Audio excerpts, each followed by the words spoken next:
In life, there are people who make things happen. There are people who watch things happen. And there are people who wonder what really happened.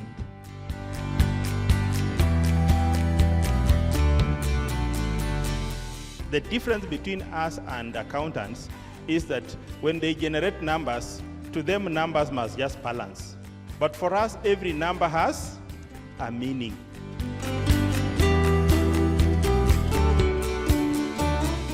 Among the key issues that were well articulated, diversification of sources of funds, strategies on communication. On resource mobilization, it is not only securing new and additional resources, but also making better use and maximizing existing resources. And it is our need that takes the priority, not the need of the partners.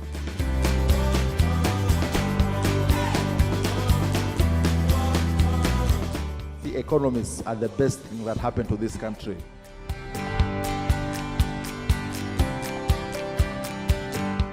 How do you handle imposed targets, i.e., leadership giving you ambitious revenue targets?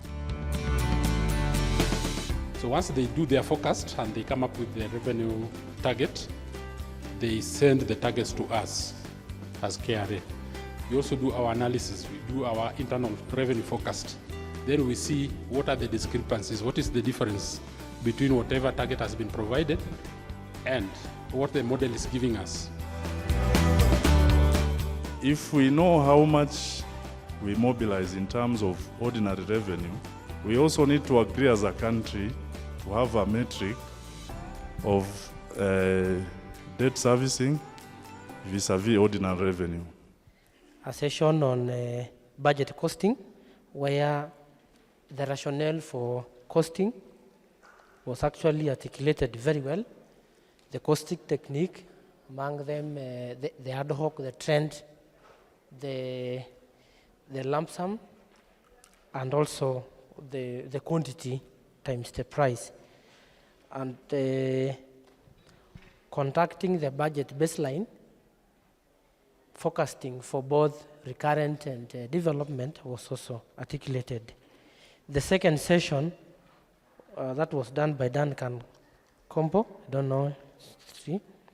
Second session we did resource mobilization, institutional level, and among the key issues that were well articulated, diversification of sources of funds, strategies on communication. One key thing that was highlighted was the group photo today, and most donors, when they do a photo and also they post, good communication was quite articulated. Empower leadership to mobilize resources was also done, remember. Maximizing partner support, as well as using soft skills in resource mobilization. So key. The third session was on resource mobilization on macro level. Why do we borrow as individual and government? So remember the importance of resource mobilization. Understanding the organization very well is also key. And also doing a resource mobilization strategy is also very key. Among the key you need to consider on environmental, social, and governance in writing such things is also key.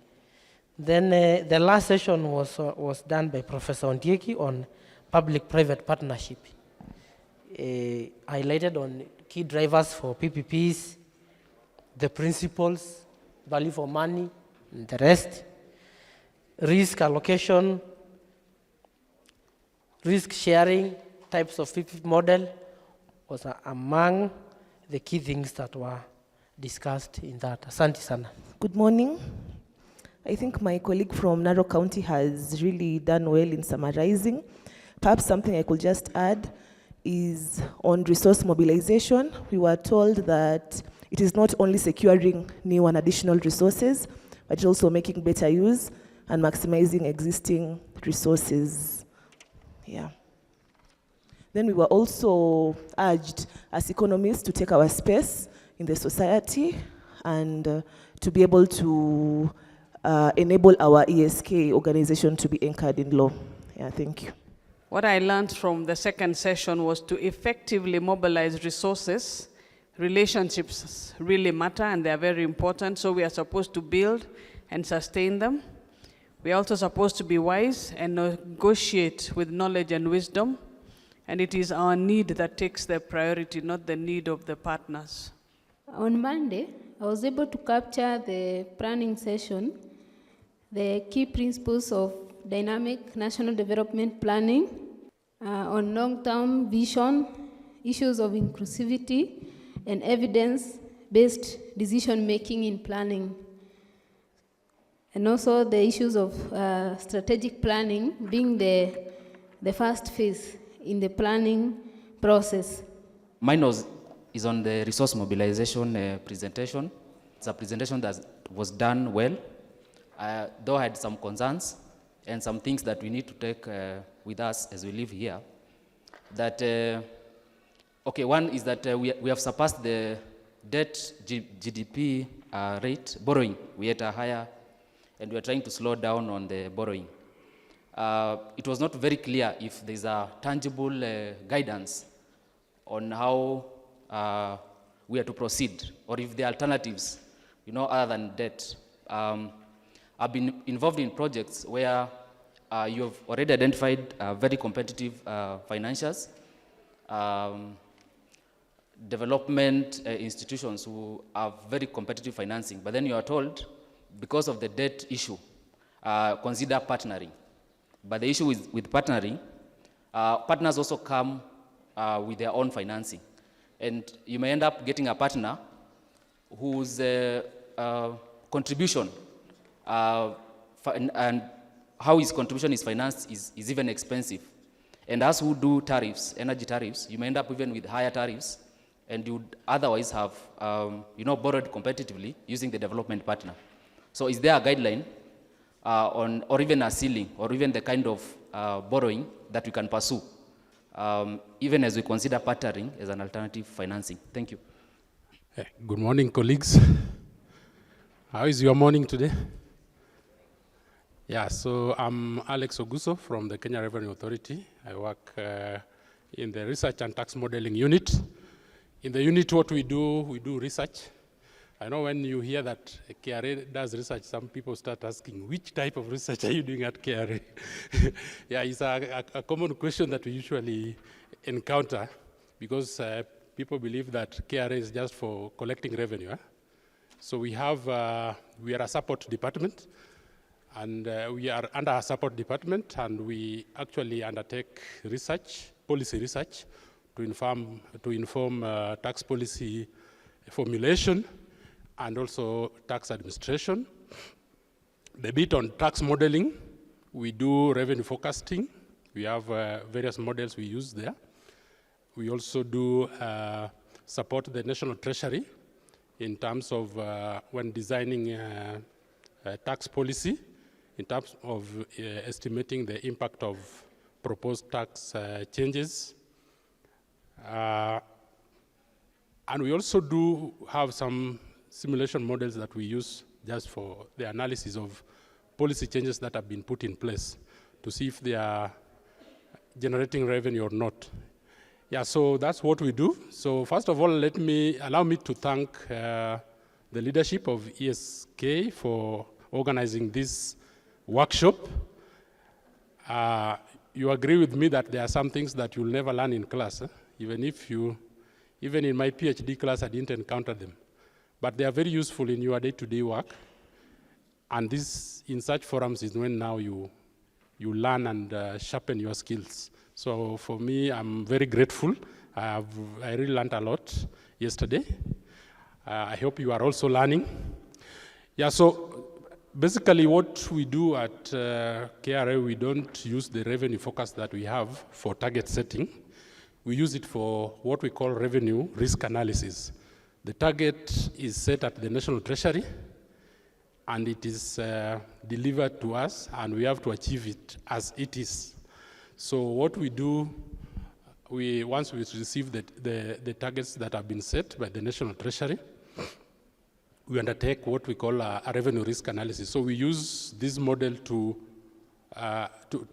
project the revenue we are likely to collect. If there are discrepancies from the target and from whatever we are projecting, then we engage the National Treasury and tell them, from our model, this is what we are seeing. We are not likely to hit target on this and these revenue streams. And then as early as even the first quarter, we can be able to start working on some interventions to ensure that we meet target, or at least address what we call the revenue risks. So my presentation will be in 4 parts: a brief introduction.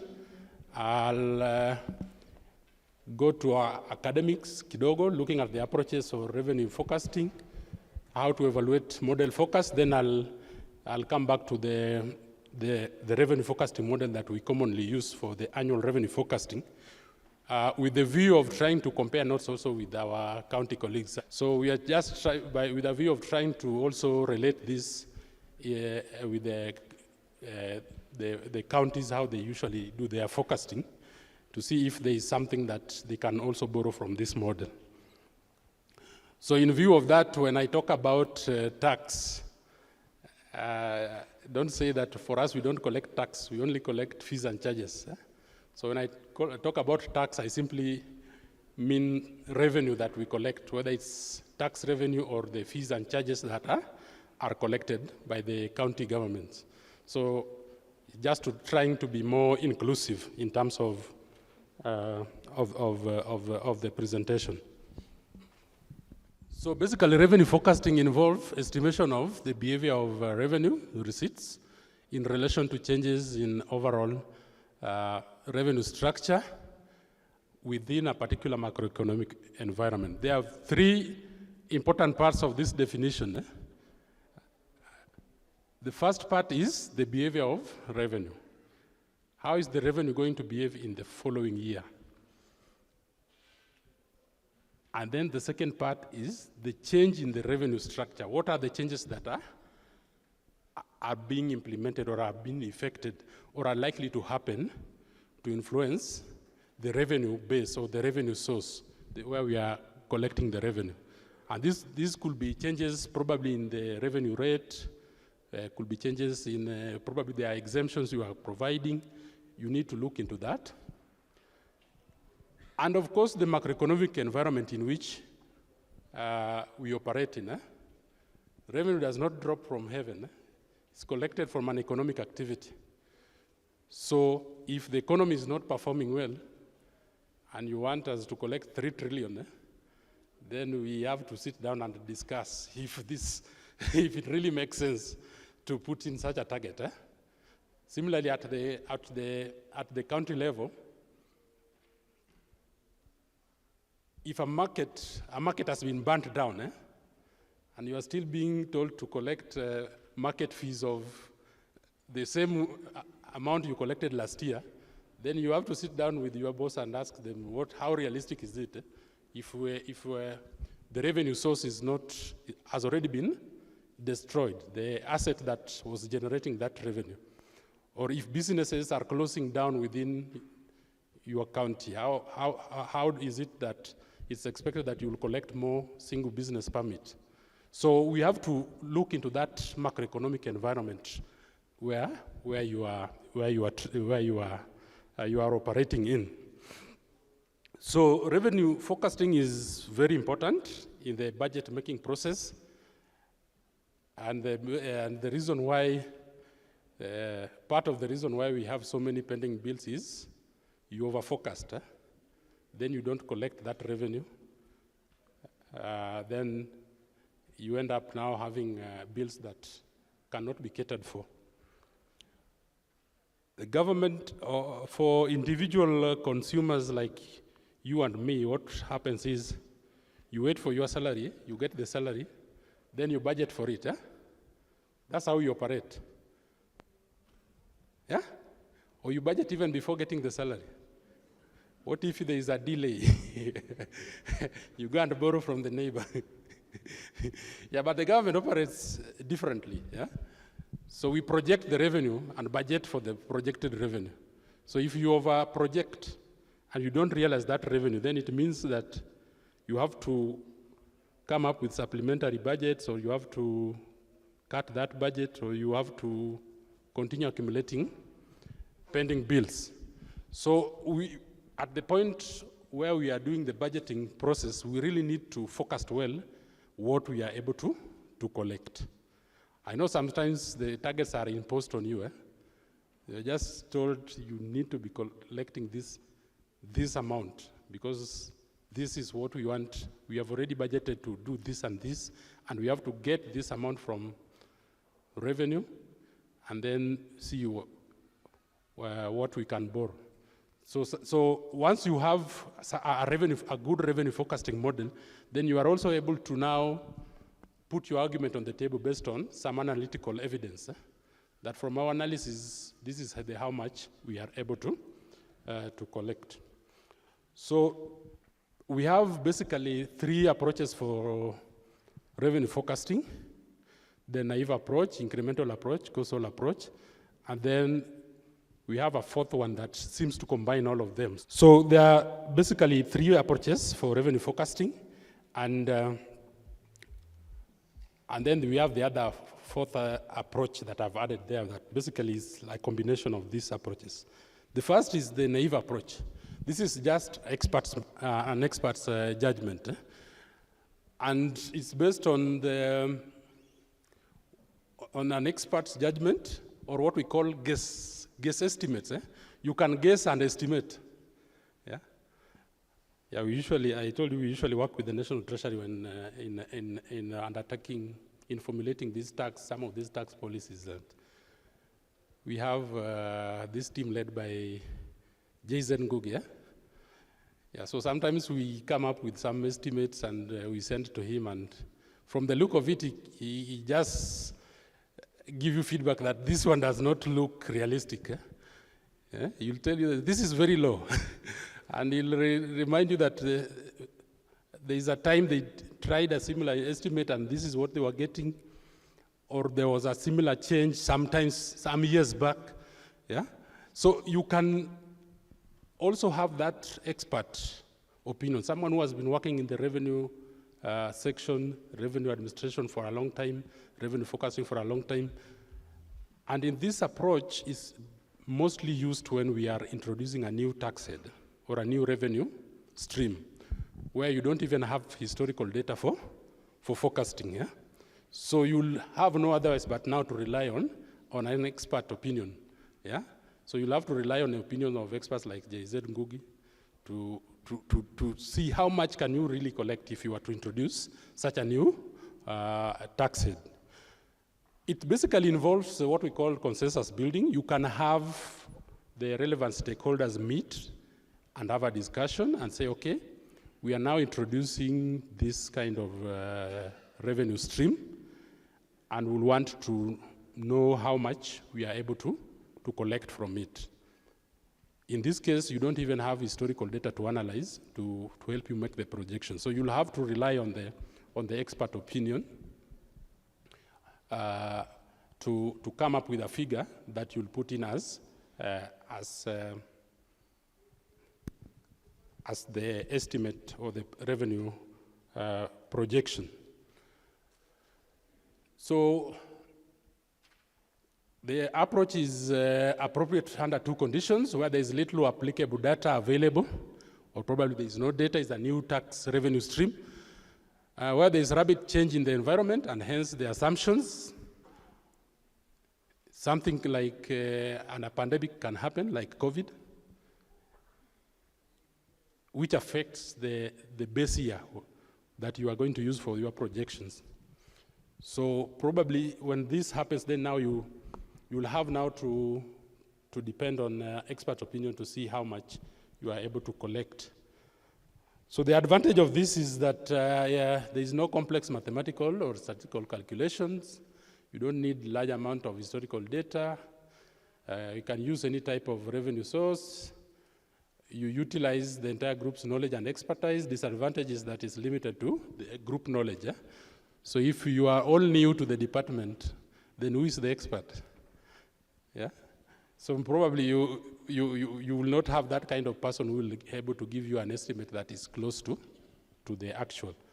And then there's also a lot of subjectivity.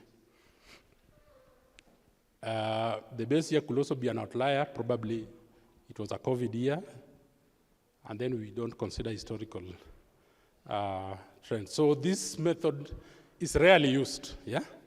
And if you are using it, I will discourage you from using it going forward from the next slide, where we are now going to use historical data.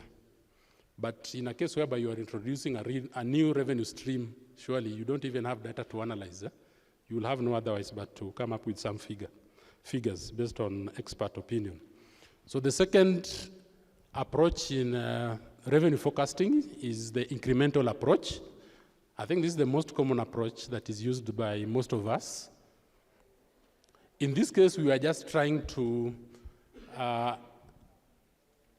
we have data with known sequence or values, and we want to project into the unknown, yeah? So it's a statistical techniques inferring unknown from the known.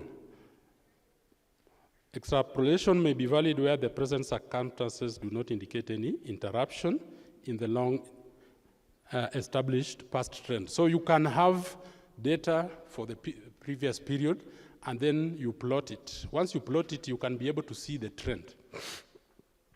So there are chances that the next year or the next period will follow a similar trend. So basically what we are doing here is a trend analysis. Yeah? Then we extrapolate from the data that we have, we see what will happen in the future. So we can use the simple mean. You have data for all the historical period that you are able to get, and then you get the average for the 12 months. Yeah? So the average for the last 12 months, if you are projecting how much you are going to collect, you are likely to collect in January, you just do an average for the last 12 months and say, every month we usually collect X amount, so probably even in January we'll collect this X amount. It's a very simple one. Then we have the weighted moving average. So a moving average is calculated by adding the last end period values and then dividing by the number of observations. Just a simple way of finding the mean. You can find the mean for the last 3 years, the revenue you've been collecting for the last 3 years, or the mean for the revenue that you have been collecting for the last 5 years. It is always a good practice that you move towards the most recent revenue collection, because the historical data probably do not relate as much to the next period as the recent years. So you can have a moving average of 3 years or a moving average of 5 years. Once you get data for those 3 years, you will compute using this formula here. So you can apply some weights, probably giving more weight to the last financial year, and then you divide by the number of observations. So once you get this average, so this average will, the average you will get for the last 3 years will help you now to project what you are likely to collect in the next period. So in all this, basically, in extrapolation or in an incremental approach, what we do is trend analysis. Anytime series data always have this, at least one of these components, either a trend, a cyclical component, seasonal component, or an irregular component. So a trend component, you'll have something like this. So if you plot the data, the tax that you have been collecting from, let's say from VAT, you can get such a trend, or the tax you have been collecting from, or what you have been collecting from the single business permits, you can get such a trend. Yeah? So if you have such a trend, then if you want to project the next period, then basically, unless something happens, unless there is a shock, there are chances that almost 100% that you are going to collect, you are going to follow the same trend. So the first thing that you really need to do when you are doing your revenue forecasting is to plot the historical data that you have. Then it will show you the trend in the revenue. And then you do this per revenue stream. Yeah? You don't put them all together, then you plot this. Because once you put them all together, the others are going to absorb the other trends. So if you are doing revenue forecasting for the national government, VAT, you plot it on itself, PAYE on itself, excise on itself. If you are doing for the county government, single business permit on itself, property rates on itself. So you are able to see the trend because not all of them follow the same trend. You can also find such a component when you are plotting your figure. And this is what we call the cyclical component. So it described a long-term behavior for more than 1 year. So you could be having a revenue stream that is behaving that way. Then we have the seasonal component. You can also be having a revenue stream that is behaving this way. There is a particular point during the year or a particular month during the year where it shoots, and then it goes down, and then it also shoots. So you need to plot this and come up with and look at the seasonal component. So when it comes to around this month, you can be sure that it will drop to this level. Yeah? So you don't start getting panic. You don't start panicking when it gets to this month. Probably is when the less businesses are renewing their permits or something. Yeah, there was some analysis that was done in another country on revenue performance, on customs revenue performance. And they came up with such a figure. And when they went deep into to look at what was happening, they realized that during this period when there were peaks, most of the revenue officers were on leave. What does that say? When there were peaks, when they were collecting a lot, most of the revenue officers were on leave. You expect that when they are there, but when they report back to work, the revenue goes down. So it means that they pay themselves at source. Yeah, so once you plot this, then you can be able to explain this trend and see what actually happens during this month. Why is it that when it comes to December, there's a drop, or when it comes to June, there's a drop, or when it comes to January, we are having an increase. Yeah? And then we also have this component. This is an irregular random component, like just a one-off. So when you are now forecasting, once we have this one-off, then you have to sieve them out so that you don't put them as part of the forecasting. What happens is that when most of the time series models will either have this kind of relationship, the multiplicative relationship, or the additive relationship, depending on how the four components relate. So if the four components are dependent on each other, then you'll have a multiplicative model. But if they are not dependent of each other, then we'll have what we call the additive moment. So you find that at some points there is a seasonality, then at some point it's a good trend, like that. Yeah, so when we want to project using a trend analysis, first of all, we have to get data for the previous period, and then we plot that graph. When you plot that graph, it will either take this format. It will either be a linear, end up being a linear graph, or a quadratic equation or exponential growth curve, or what we call the S curve. So this is the famous linear trend model equation, the quadratic equation, exponential equation, logarithmic trend model, and the S-curve. So what I wanted to show you is that, don't worry much about these, the equations, you can read about them later. What I wanted to show you is this graph. Your historical data, the data that you have for each of the revenue streams, when you plot them, they will give you certain trends, yeah? So yours is just to look at which trend are they following. Is it a linear trend? Is it a quadratic trend? Is it an exponential trend? Then you apply the equations that I showed you to project the next value that you're likely to get. There is also a way of looking at the trend in your data. When you have a linear trend model, the first differences will always be stationary. So if you minus YT minus 1, YT minus 1 is the previous year figures. The revenue that you collected this year and the revenue that you collected last year, if you minus and you find that it's stationary, then you apply the linear trend model.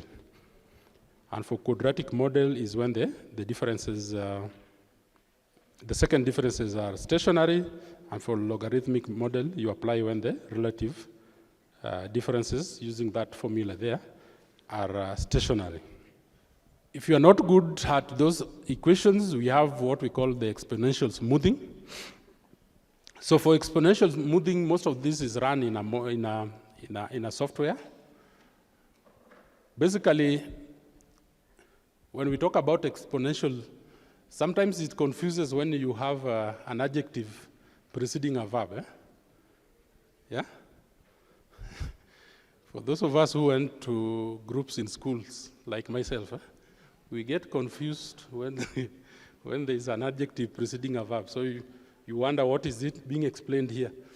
So exponential growth is just a rapid growth, yeah?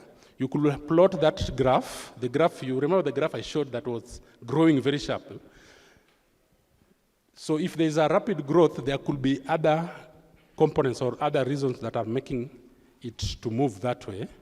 So what we need to do is to come up with a smoothing factor to decay or to dampen, to try and dampen that growth so that you don't end up over forecasting. So I'll not spend much time on this because this is we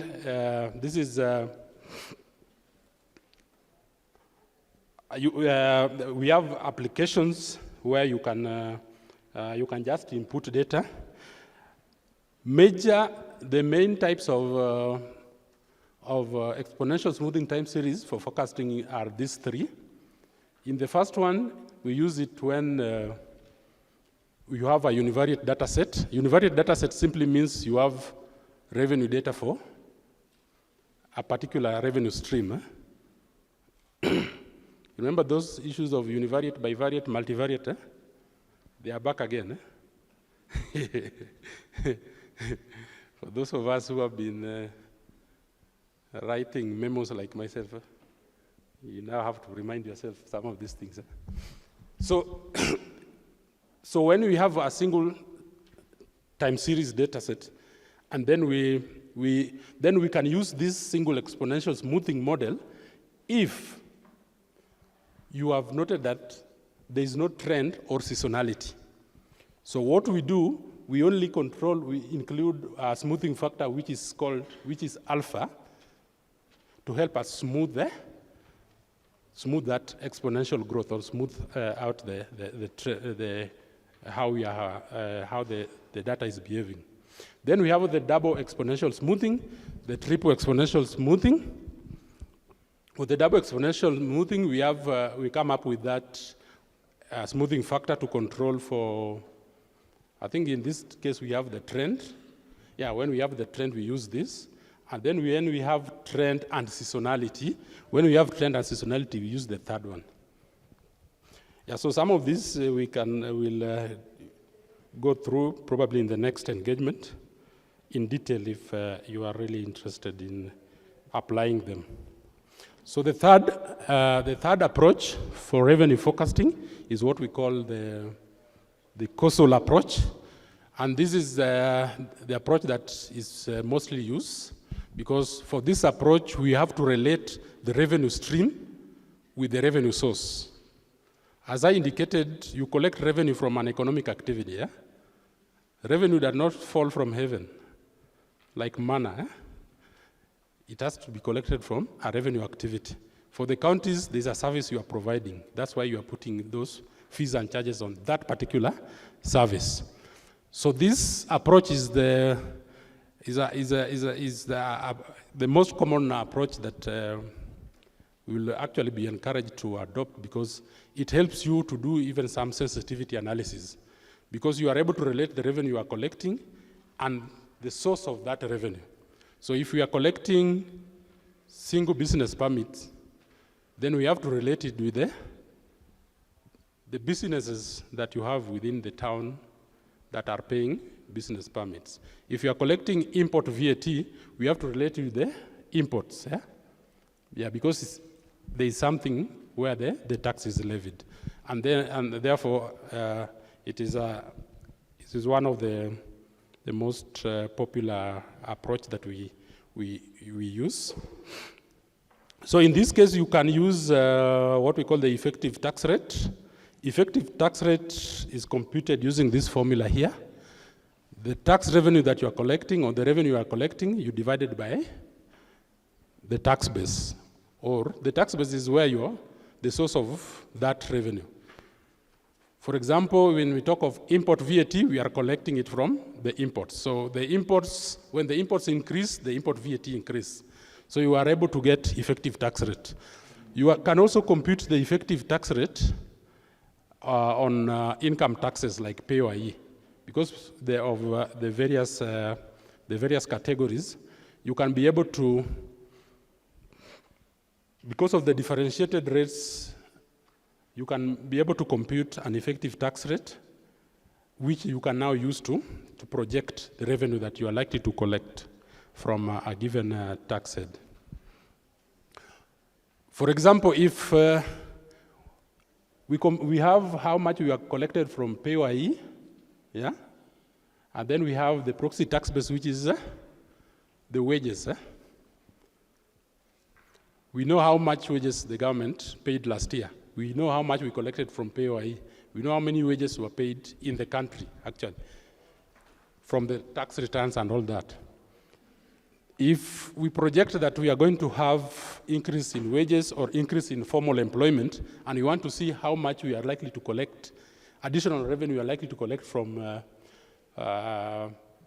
PAYE, then we compute what is the effective rate based on the differentiated rates for PAYE. So the projected revenue here will be by how much we expect the tax base to change. Probably the government is employing more, or there is an increase in employment in the economy. So if the base is going to increase, by how much is this going to increase? Then we multiply it by the effective rate. So that is just how we can project using effective rates. Most common that we use is the tax elasticity. What is the difference between tax elasticity and tax buoyancy? What is the difference? Tax elasticity and tax buoyancy. I know there is always a confusion between the two, yeah? So be very keen as we go through this. So you compute, in this case, you compute tax elasticity. By computing tax elasticity, you are just relating the revenue you are collecting with the behavior of the revenue base. So we get the percentage change in the tax revenue that results from a percentage change in the tax base under the same tax policy. Yeah? That is tax elasticity. Tax buoyancy is the other one. So we can use tax buoyancy instead of tax elasticity. So, however, for buoyancy, it does not correct for the tax policy changes. How to compute elasticities. So there are two ways we can use to compute elasticity, the point elasticity, and we also have the regression models. So for point elasticity, it's just elasticity at a particular point in time. You may not be having, like we just had the counties begin operations in, they were established in 2013. So probably you don't have the 30 years data points to run a regression analysis. So you can still use point elasticity. Even if you have for 2 years, you can use point elasticity. And point elasticity is computed using this formula here. Change in revenue, or change in revenue at time t at constant policy, you divide by change in the tax base at time t. So the projected change in revenue is equal to the elasticity assumption. This is the whatever you have computed up there for the point elasticity. Let's say you only have 2 years. You compute, when you compute elasticity, this is what you'll put here. You get the projected change in revenue, and you multiply by the change in the tax base. If the number of businesses that are registering for business permit increase, that will be a change in your tax base. So when you want to project using this point elasticity, so the projected revenue for time t plus 1, ignore that equal sign, it should be plus 1, will be equal to the revenue that you collected this year into bracket 1 plus the projected percentage change in revenue, that percentage change in revenue. And then you get your revenue forecast. So if we want to focus for other outer years, whatever you projected for this year becomes the base for the other outer years. If you have a lot of data points, you don't need to worry, you can run a regression. The relationship on the revenue generation process can be represented in a Cobb-Douglas production function form like this. And then when you have that equation, then you introduce what we call the logs, and then you'll have something like this, which will give you a relationship between the revenue you are collecting and the revenue base. Yeah, we have other hybrid models which you use a mixture of those they use a mixture of those approaches. And basically, there are these econometric models that they are to use for univariate analysis. And you realize that these models, basically, they just use the extrapolation concept. Though it's now inbuilt into the system, and yours is just to put in the data and do the forecasting. We have this class of ARIMA models. The AR, the moving average, the ARMA, and the ARIMA models, they are the most common that are used to project revenue. And for this, you just need data, historical data, for the revenue stream for a given period, and then you are able to run this kind of model within. So the revenue forecast for this period is just dependent on the previous revenue, the revenues that you have been collecting for the previous period. So you only have two variables, the time variable and the revenue that you've collected. You put it into the, whether it's EViews or whatever, and then you run that analysis, then it's able to generate for you the next forecast. And also, you can also be able to actually plot the graph. So we have quite a number of these econometric models.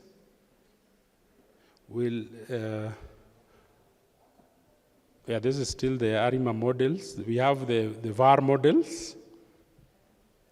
So the good thing with the VAR models is you can use them to analyze different revenue streams at the same time.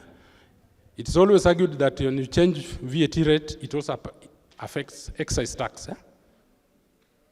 When VAT on fuel was increased to 16%, some of you decided now you will not be going to town with your vehicles. And then in the evening, you used to go and grab two for the road. You decided now you'll not be going to grab 2 for the road. You rush into the matatu.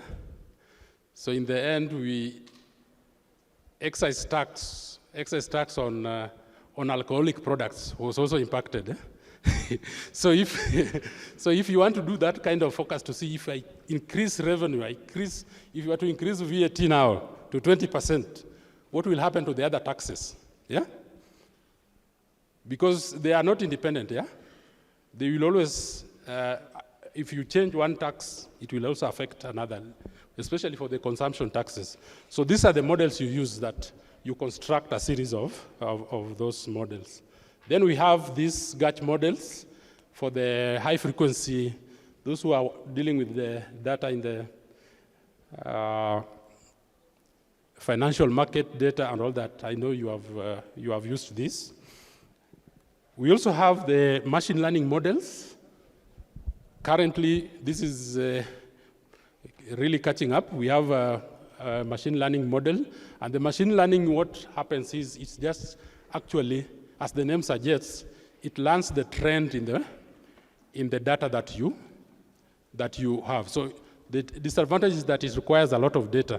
But once you put in data, it learns the trend in that data that you have. Then now, once you want to project after it learning from the trend, then it's able to show you how the trend is likely to, the prediction is likely to be in the following year. And there are different models there that you can use. So very fast, I move to, so what I can say is that the best approach always in revenue forecasting is always use more than one model. From that list, you can't tell me that there's only one that is the best. Yeah, because it can be the best in projecting single business permit, but it's not the best in predicting property rates. Yeah, so it's always good practice that you apply different, at least more than one model, so that at the end of it, you evaluate this model and see which one is giving you a figure that is almost closer to the actual. So once you apply all the different models, this is the formula we usually use to estimate what we call the forecasting errors. How far are you away from the actual, yeah? So when you are using this model, what you usually do is, when you are modeling, you can use the actual figures for the previous years and assume you are projecting, like now you have actual figures for 2023, 2024, yeah? Assume now you are projecting for 2023, 2024. Then you compare with the actuals. You can be able to compute to see how good your model is in forecasting.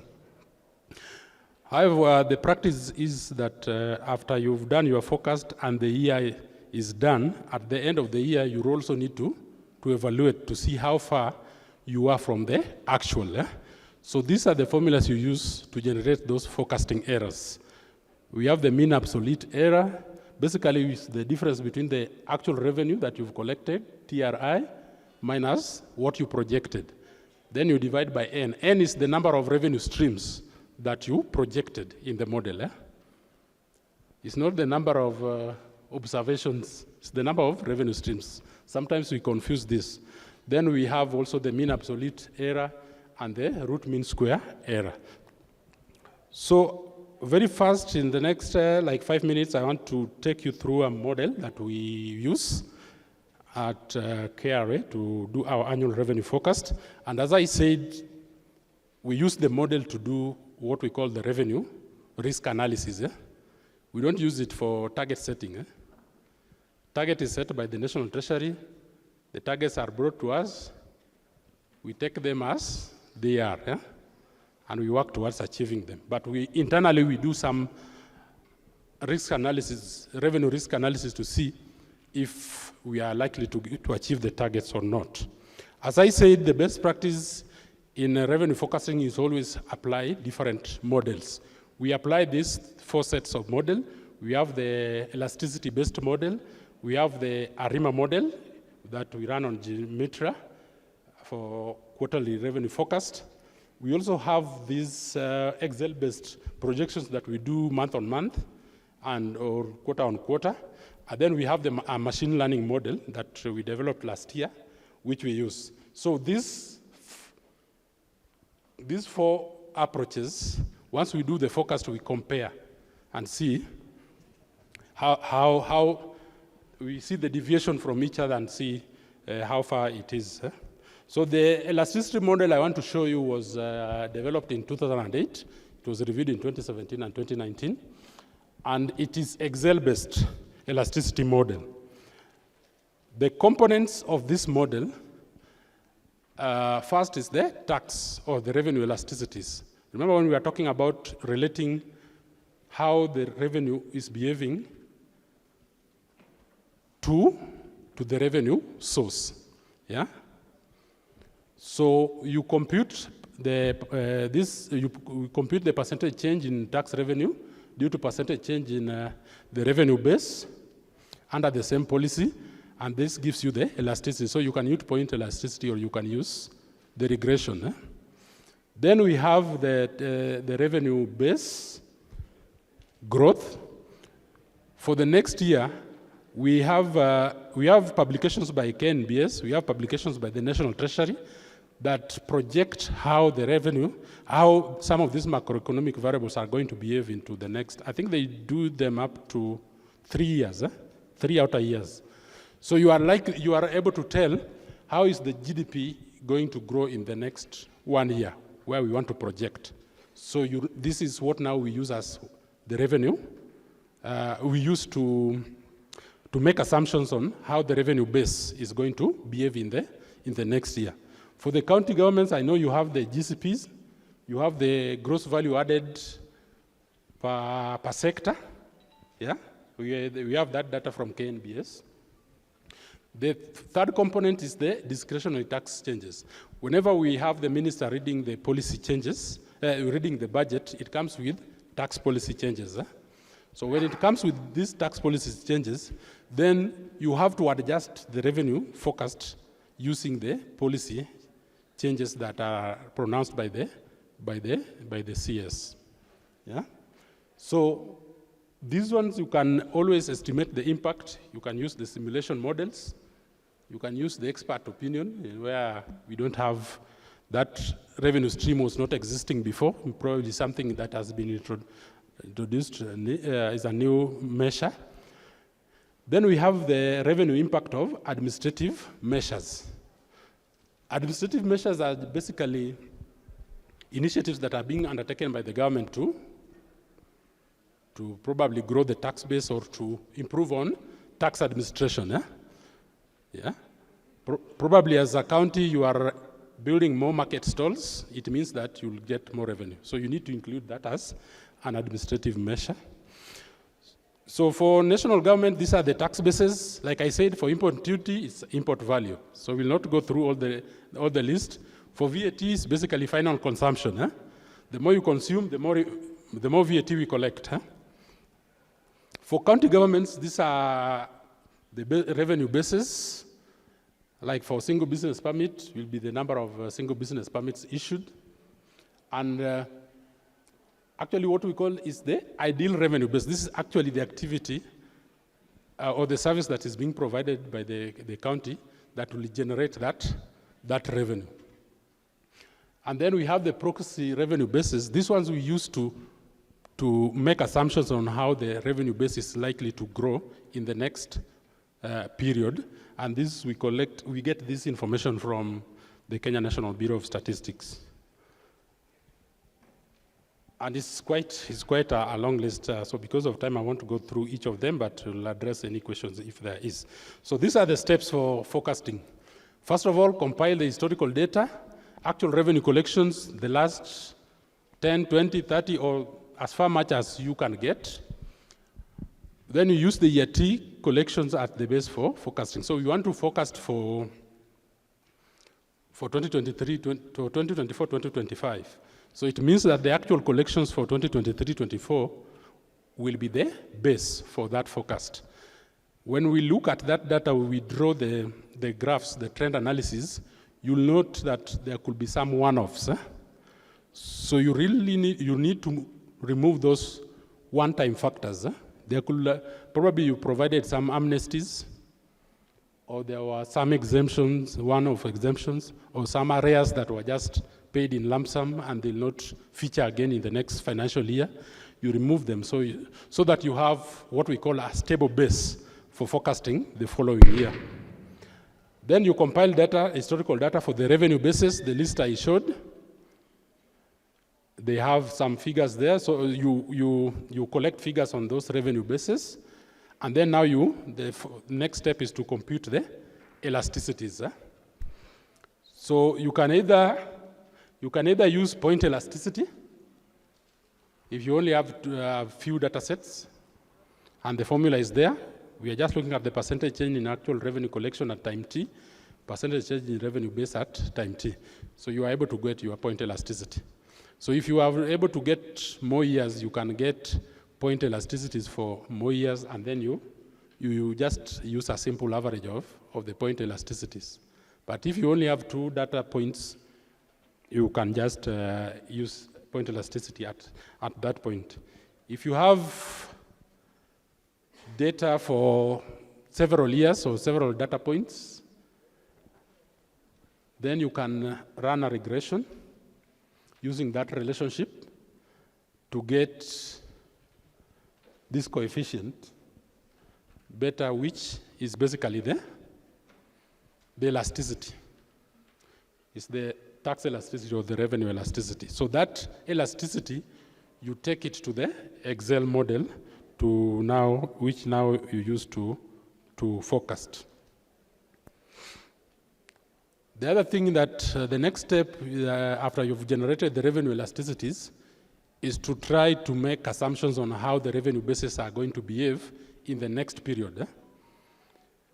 And basically what we usually use here are the projections that are done by the National Treasury for how probably the GDP is going to behave, how the import values are going to behave in the next period. You can also use the KNBS reports, statistical reports, which provide the GDP, GCP, and GVA for the counties. And then you use this to make assumption on how the revenue base is going to behave. Because in this relationship, what we want to look at is how does the revenue respond to changes in the revenue base or the revenue source. Yeah? Then we also look at how does that revenue base respond to other macroeconomic variables. How is it likely to change in the next period? And then there is the long formula that you now use to compute the forecast for the next year. For TRT plus 1, let's say you're forecasting now for 2024-25, the revenue, TRT is revenue, the actual revenue that you collected 2023-24, which is the base. Remember, this is the base where we used those, we had removed all those one-offs, so it's a stable base. And then what we see in the bracket here is the growth factor. And this growth factor consists of the elasticity that you computed up in step 4 and the expected growth in the revenue base, yeah? So you multiply this, then you multiply it with the revenue that you collected last year. So it will give you the figure with which this revenue is going to grow. After you've done that, you need to add. You remember the policy changes? If there are policy changes that are coming in to be implemented from July, you have to estimate them. So you'll use simulation models and all that, expert judgment and all that, to estimate the impact of the policy changes and the administrative changes that you are likely to implement in the next financial year and come up with a figure. And then this figure, you add it. Yeah? The figure you get there for the administrative and policy changes, you add it to this figure that you get here. When you add it, you'll finally have your revenue projections for the following year. At the end of the year, we can now come back and apply our MAPE. We see this is what we projected, and these are the actual collections. Then using this formula, we are able to compute the forecasting error. The good practice is that the forecasting error should be below 5%. So it means that you are 5%, you are giving yourself 5% chance of being wrong, which is that's a good model. If you can predict the future accurately, 95%, then you are a prophet. So you are able to compute this and compare, compute your forecasting error, and then look at how close you are to the revenue forecast. So this is my last slide, and I will want to project it for long. So these are the forecast. The blue line is the forecast that we usually undertake. So these are the targets that we are provided by the National Treasury. Then we did a forecast using the model, and then the actual. So another way of seeing if you are closer to the actual is also to plot a SATA graph. This one is plotted from 2017 up to 2024. And you can see the blue line, the gray line is the actual collections, and the blue line is closer to the gray line. This was our forecast. This is the forecast we generated using the model I've just shown you. And then the red one was the target from the National Treasury. Yeah, so even the National Treasury are not far off from the, I can see the trend. So it's good practice to actually have a higher target. Otherwise, it could be worrying if the target for National Treasury was the one below, below the actual. Yeah, so you can also plot this graph at the end of the year, and then you are able to see if actually your model is giving you an accurate forecast or not. Thank you for your time.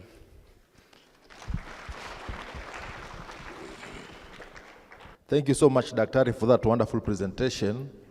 And this presentation is particularly important. You know, with the national government and care in place, the revenue forecasting function is given for them.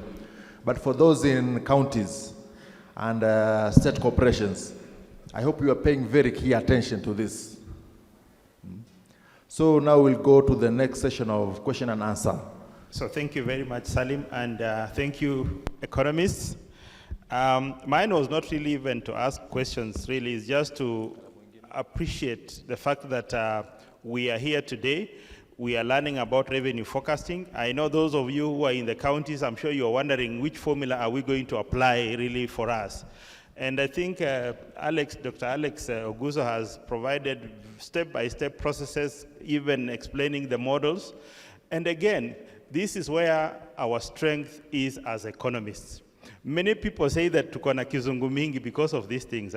Once you understand this, even when you're developing a policy, it is a policy that is informed by data. Remember, that's the song we've been singing all through. Once you understand this, when you give a figure, you are able to explain that figure. The difference between us and accountants is that when they generate numbers, to them numbers must just balance. Once numbers balance, that is it for them. But for us, every number has a meaning. Every number that you generate has a meaning. So there are many things here, but just to step in a bit on just wanting to get more, I think you know very well that Kenya is currently, or the government is currently implementing what we call the fiscal consolidation policy.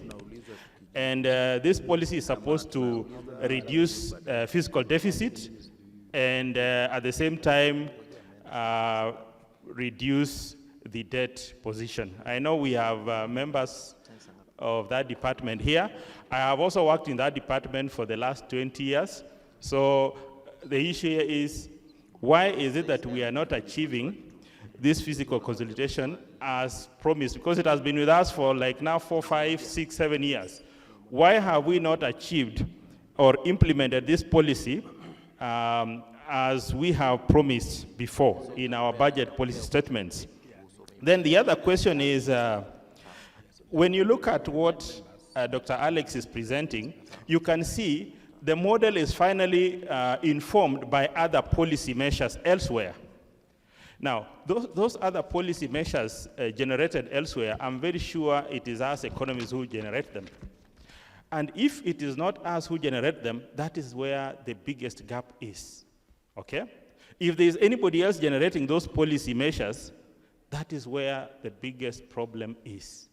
It is supposed to be us because we understand what we are doing, we have data, we don't cook data, we get data from authoritative sources. Then finally, I just want to say that this question of modeling is also very important because I remember there is a time I suggested that in my department, I suggested that why don't we have models like distance to default analysis where you are looking at where you are currently and as a country with regard to our debt position and the likelihood that we are going to default. So how far are we from defaulting?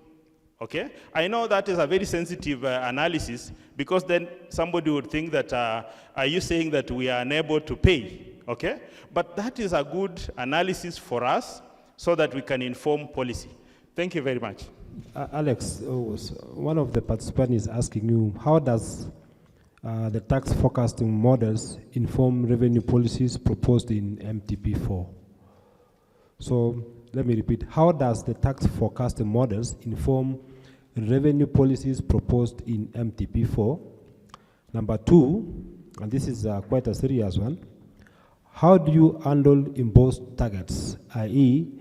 leadership giving you ambitious revenue targets? So does the does your model allow for handling of imposed targets? Like you are given a target which is unrealistic. How does your models respond to that? Yeah, so on the first question, I need to also to again clarify that the model that I presented to you, we use it internally at KRA for revenue risk analysis. Yeah, so the model that informs the targets in the medium-term plans, I think that one is done at the National Treasury level. So I can't confirm that they use a similar approach. Yeah, so this one we just use for revenue risk analysis. As I said, once the National Treasury generates, I think they also have their model for revenue forecasting. So once they do their forecast and they come up with the revenue target, they send the targets to us as KRA. Then using this model, we also do our analysis. We do our internal revenue forecast. Then we see what are the discrepancies, what is the difference between whatever target has been provided and what the model is giving us.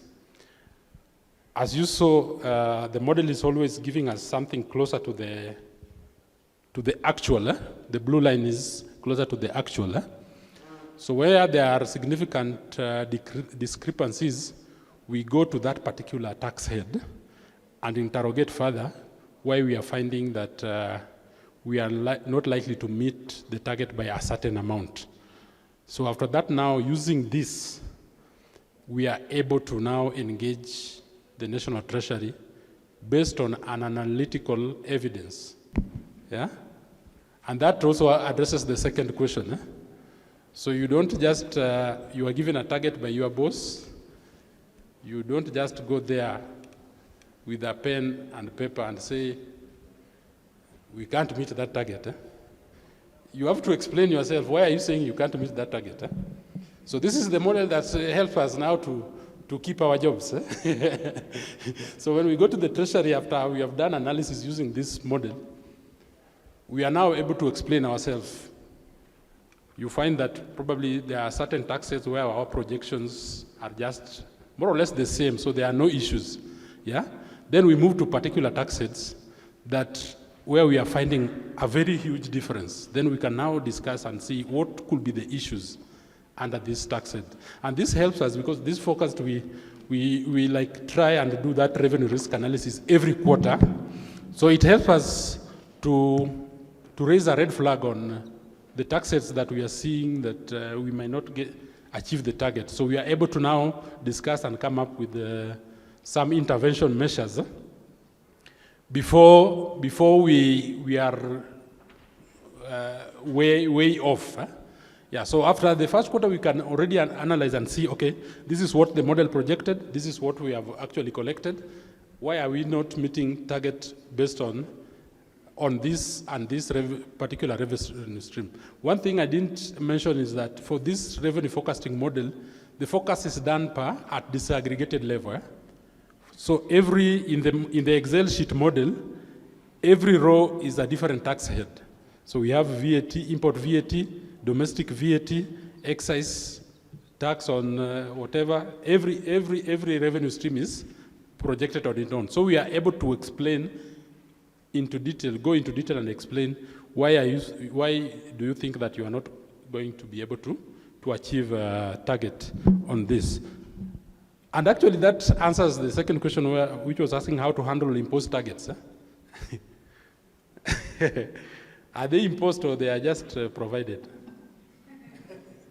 I don't think targets are imposed. They are the person providing you with they have used some approach, or probably they have used the expert, the judgmental approach to come up with the target. So they have come up with the target based on some approach, and we looked at all the three approaches. So if they didn't use a scientific approach, now it's upon you now to come up with do such analysis using a scientific model.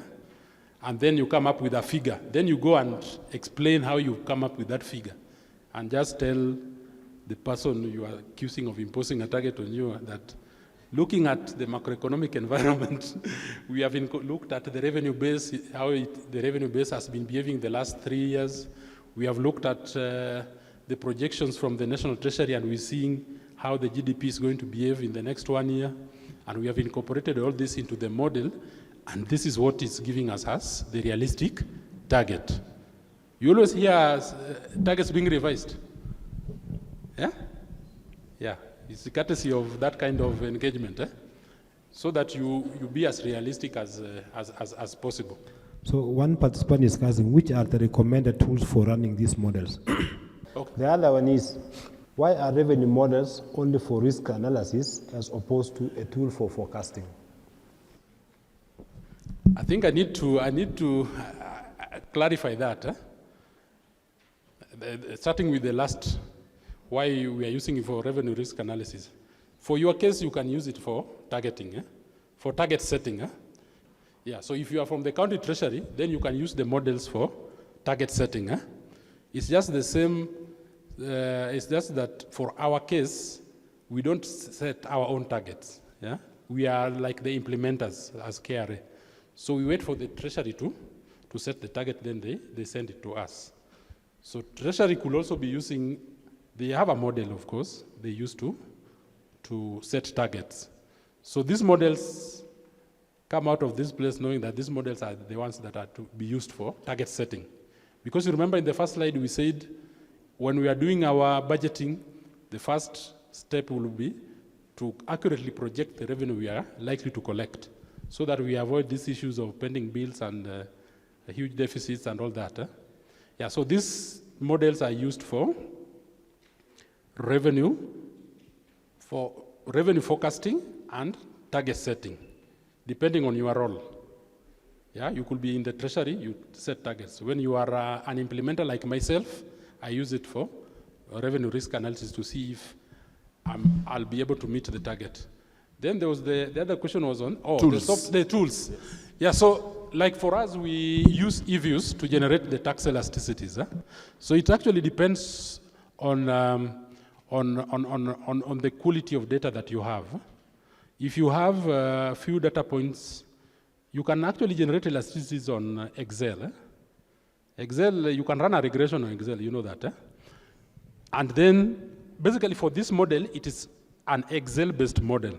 So we used eViews to generate the elasticities, and then brought those elasticities to the Excel model, to the Excel worksheet, which now we use to project the revenue that we are going to collect.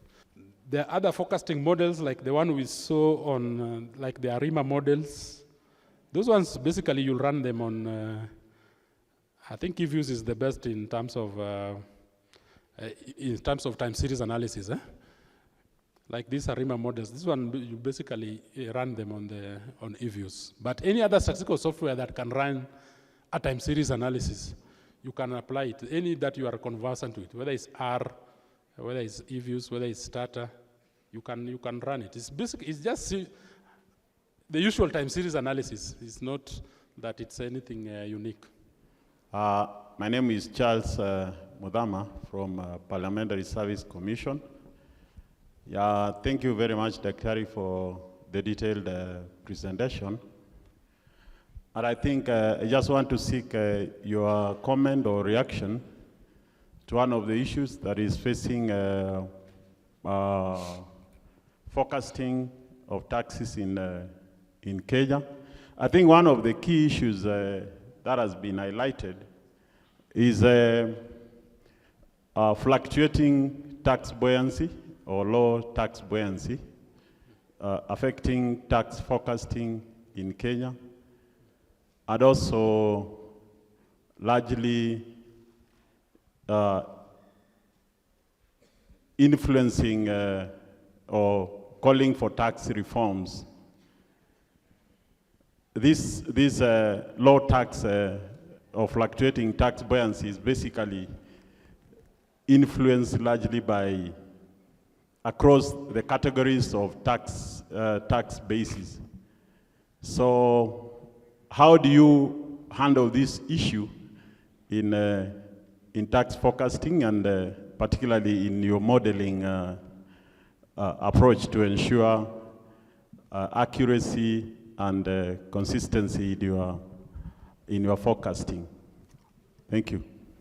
So in the model I showed you, we have these 4 components that help us to address some of those gaps you are highlighting on fluctuation. Yeah? Because once we do the elasticities or compute the buoyancies, we are able to establish how the revenue is behaving in relation to the revenue source or the revenue base. Yeah? Then again, after that, we do analysis. We include the component on how that revenue source or revenue base is also behaving, which is informed by the macroeconomic environment. We also have that component that we include in the model. In addition to that, we include the component on these discretionary policy changes, the impact of those policy changes that may also impact on the revenue performance, and also the administrative changes. So when we do that, we try to feed into the gaps, as opposed to when you just focus using a trend analysis, or you just use the tax elasticities alone. So we try and fill into the gaps, because there will always be, it's always one thing to change tax policy, and it's another thing to realize revenue from the changes you have made. Like when the VAT rate on petroleum products was increased from 8 to 16%, so we will think that we'll just double the revenue. But that was not the case. The economic agents will always respond in a way so that you don't realize that responsiveness, direct responsiveness. Yeah. So when you add these components, it helps you to control for other variables that are likely to also impact on the revenue you are going to collect.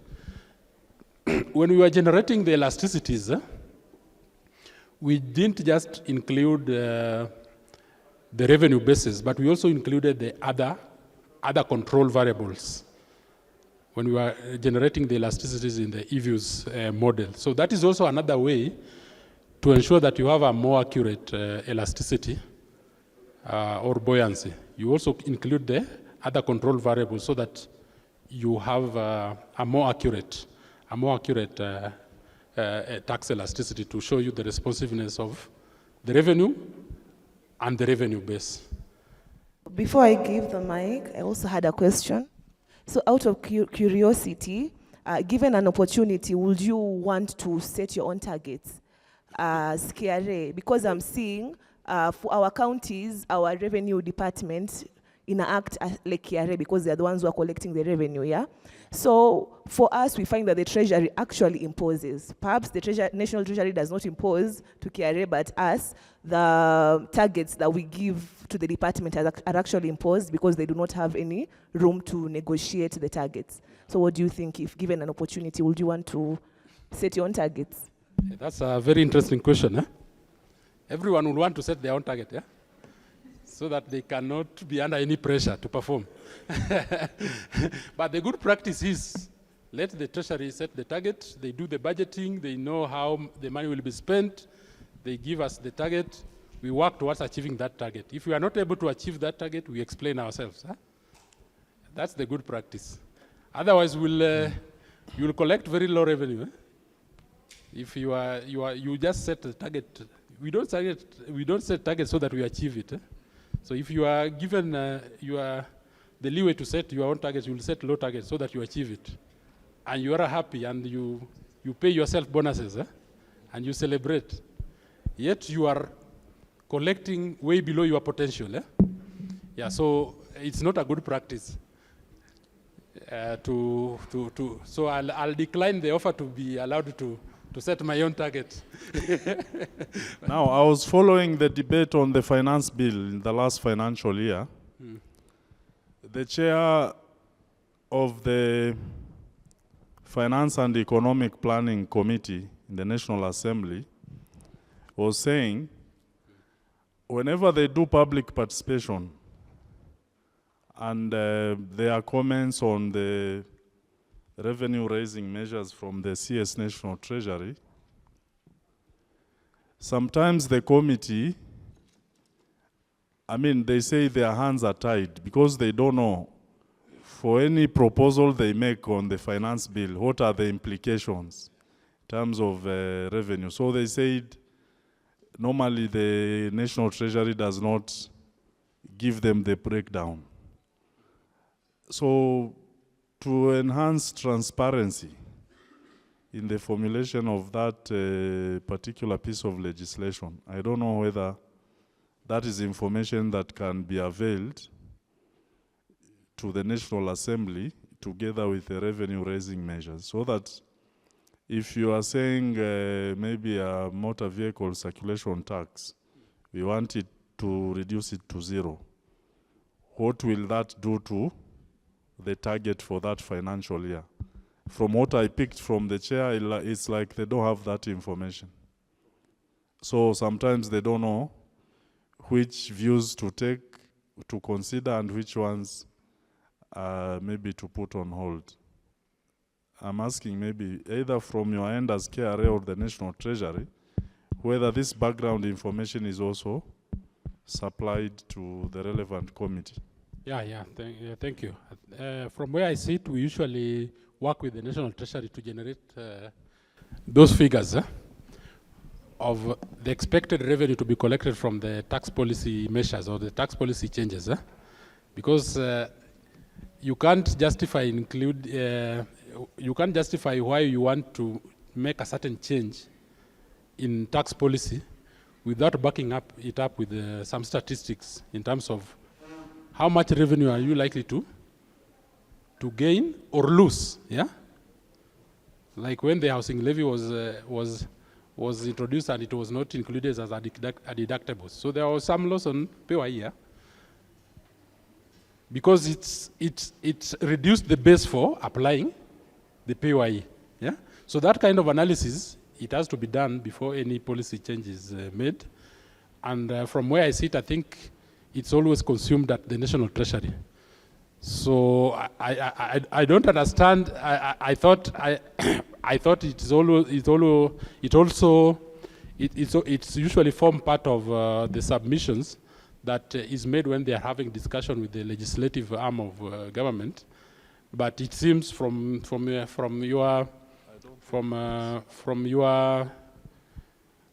you have highlighted, it seems that information is just consumed at the National Treasury.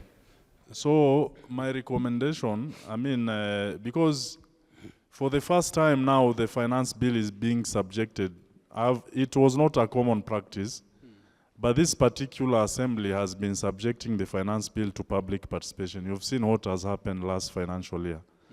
So to aid decision making that is backed by data, my recommendation is at least the chair should be supplied with that background information on those revenue raising measures. Yeah, because there are decisions that they cannot make as the committee because they don't know whether they are going to hurt the general target. So that is something I picked, and maybe you can have that conversation. Yeah, I think that's a very good suggestion for our National Treasury team when you are engaging the parliamentary team to also present to them this kind of the estimates that we come up with. Or someone who can want to add on it? Unfortunately for us, we have the National Treasury here and the parliamentary people here. Yeah, so they can chip in and clarify. Message is home. Not really. My question is different. Oh, I thought you wanted to explain. No. Oh, Mary will explain, huh? Yeah, I know they usually engage the parliamentarians with the figures. Probably they don't submit it officially, but they usually have engagements where they also discuss those figures, the estimates. My question is based on the last slide. I noted in the years from 17-18 to 23-24, in FY 21-22, the actual collection was higher than even the KRA projection, and the KRA projection was even higher than the original exchequer projection. What happened? Is it that we recovered faster from COVID than had been anticipated? Or was there any macroeconomic, something happened in the macroeconomic environment that led to that? Actually, that's the only year I've noted that the actual is higher than your forecast. Which one, 2021-22? Huh? Yes. Actually, hey, you have a very, very sharp eyes. My intention was not to show you the figures. Doctor, as you answered, I'm not authorized to show you the figures. Anyway, Alex, as you answered that one, so you also maybe need to check 2020 and 2021. Your model predicted almost perfectly to what the National Treasury was requesting you to collect. So again, this one. Yes. So perhaps maybe when you're answering, you also tell us what did you do. It looks like it was a perfect model for the 2 years. Actually, this period, from the time we had COVID, as you can see, the projections were revised, and they were actually quite, like the red line is the one for the original, the target from the National Treasury. Because of that, you remember this was the COVID period, then we had the COVID recovery period, yeah? So, for me, I'm not surprised that the National Treasury forecasted lower. Probably from the forecast, they did not foresee that the economy will recover as fast as it happened. When we had, you remember this period, we had the containment measures and people were working from home, and basically some of the sectors like the hotel industry were almost collapsing. Like the tourism industry and all that. So from I think what happens here is the challenge of having a base year, which is an outlier, to do the forecast. Yeah? So the base year here was the COVID year. Yeah. So when you are projecting from the worst year, you project a worse future.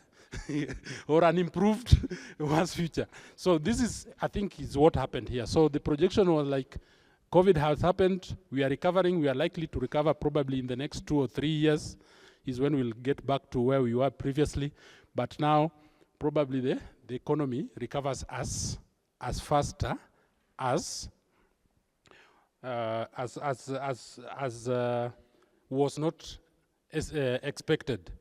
And here, basically, what happened, the main thing that happened here, the revenue here in 2021 was majorly boosted by imports. Yeah? During the COVID period, the imports were curtailed. Most of the imports were not coming in. Yeah?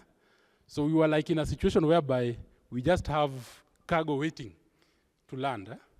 So once now the economy was recovering and we were reducing on the containment measures, we were allowing people to travel, we were allowing the trucks. So a lot of cargo came in, and there was a lot of clearance, and there was a lot of import revenue or customs revenue that were collected in this period, which overshot this revenue target, So this one was majorly contributed by the customs revenue. But you can see in the years here, it goes back to unexpected, Yeah, thank you. Salim, this is actually not my area. As you're aware, Treasury has many departments. Yes. But basically, thank you, Daktari. You've done it perfectly well, It's such a lively discussion. But just on the simple issue of if you're to choose, I think we just needed to clarify that it's a mandate for Treasury. Tax policy lies with Treasury, while tax administration lies with KRA. But basically, even as the policies are done, KRA will be component in the strong room. Unless in other countries where tax policy moves to KRA and we are left with Treasury or rule. Yeah, I think you need to repeat that. Tax policy is a national treasury issue, Yeah, sure. Tax administration is for us. So once they come up with the policy, we implement. So next time, when the Gen Zs are on the street, so don't come to Times Tower. For us, we just implement what has been decided. Now, with such models which predict the future up to 95%, I want to tie with a discussion that we had yesterday on resource mobilization, especially on public debt. If we have a metric of 55%, that is the ratio between our public debt and GDP. But I think that is not enough. If we know how much we mobilize in terms of ordinary revenue, we also need to agree as a country to have a metric of debt servicing vis-a-vis ordinary revenue. Because during repayment, which is, I suspect that is where we are, it is really eating into our fiscal space to implement the programs of the day. So if we just peg public debt on GDP, we are going to suffer damages during implementation. I think that is something we need to think very seriously about. I looked at the BPS. I think it was proposing almost 1.6 trillion on debt servicing. You will advise us how much we are projecting for this or the next financial year from July, and see how much space is left for our salaries, our O&M, and our development budget, not even mentioning a financing devolution. So I don't think it's very realistic to keep mentioning not only the 55, but public debt versus ordinary revenue. I think to me that is more relevant. Thank you. So good morning once again. Yeah, so I want to take this opportunity to introduce the EPS. EPS has been of great support to ESK. We have been visiting him and he has been advising us, he has been working with us. So I think this is an opportunity that I think he needs to speak to us. He needs to continue advising us. So Bwana EPS, karibu sana. Good afternoon. It's another privileged moment for me to actually be able to interact with my colleagues within government and outside government in so many ways. Yesterday, I was privileged to accompany the PS to the University of Nairobi, and we paid a courtesy call on the Vice Chancellor. And for me, it was again a very nostalgic moment, in the sense I remember those days. We'd walk across theaters, those powerful days, the last more than that 5 years ago. And actually reflected, because it was this population conference, I reflected about today. Because we agreed with the PS. We were supposed to have come here on Monday. But we agreed, obviously, because of a number of emergencies in the office, we were not able to make presence yesterday. Then we agreed about today. And asked the PS, as I go to Naivasha, what do you want me to go and tell the economist? PS is very passionate about the economists. He says, just take one message, that we are passionate at the National Treasury Economic Planning to re-engineer the economic planning functions by extension, ensuring that there is clear capacities within government to drive the economic planning agenda. Ladies and gentlemen, every day we wake up, Kenyans are crying. They're crying because they want to see hope. I don't know, all of you in this room, I don't know whether you present hope in the locality that you come from, in the family system that you come. Do you actually represent hope? We know last year it was a terrible year for us, the Gen Z protest. And last week, when we were having a meeting at Treasury between the CS, the two PSs and myself, actually we agreed that the Gen Z, before they were rushed to do what they did at Parliament, they should have made the first stop at the National Treasury. That's the reality. Matters project implementation governance. Matters project implementation governance has everything to do with matters integrity in this country. Reflect on it. Any project implementations, issues of governance has everything to do about integrity issues in this country. And remember, as we gathered in this conference, all of us who play ourselves that we basically economists, that is our central core responsibility to bring about change in terms of project implementation governance. It doesn't matter whether you're for the MDA. There are clear circulars that have come to us from Treasury for us to be able to re-engineer what they call the project committees in the different ministries. We are central to the performance of those committees, and those committees are very central in terms of delivering the objectives, the policy objectives of the MDAs where you come from. So I came to asking myself, as we drove to Naivasha, do we represent hope to Kenyans? Do we represent hope to Kenyans? Do you represent hope to yourself? Do you represent hope to yourself? These are questions, ladies and gentlemen, that we need to reflect about. It's not about coming to a conference. It's not about really having a nice time in Naivasha. It's about you representing a change that Kenyans desire. I want to say every day we are called to account. Some of us have walked journeys. Some ministries I would go, they would refer to me as a DDO because I have been a district development officer in this country. There are those places they will go, and they will call me what you call an activist on matters, what you call this genital mutilation. They call me an activist. Why? Is it because there are those days I would go to places like Kisia and Kuria and would be very passionate talking about what you call adding issues about mutilations. And I remember those days under the chairmanship of the former MP, who was basically our chair, was very passionate about it. So we carry different hats. But at the end of the day, it's about change. Do we represent the change that we desire? Ladies and gentlemen, I came as a colleague. I came from the State Department of Economic Planning. I've come here to represent the PS State Department for Economic Planning.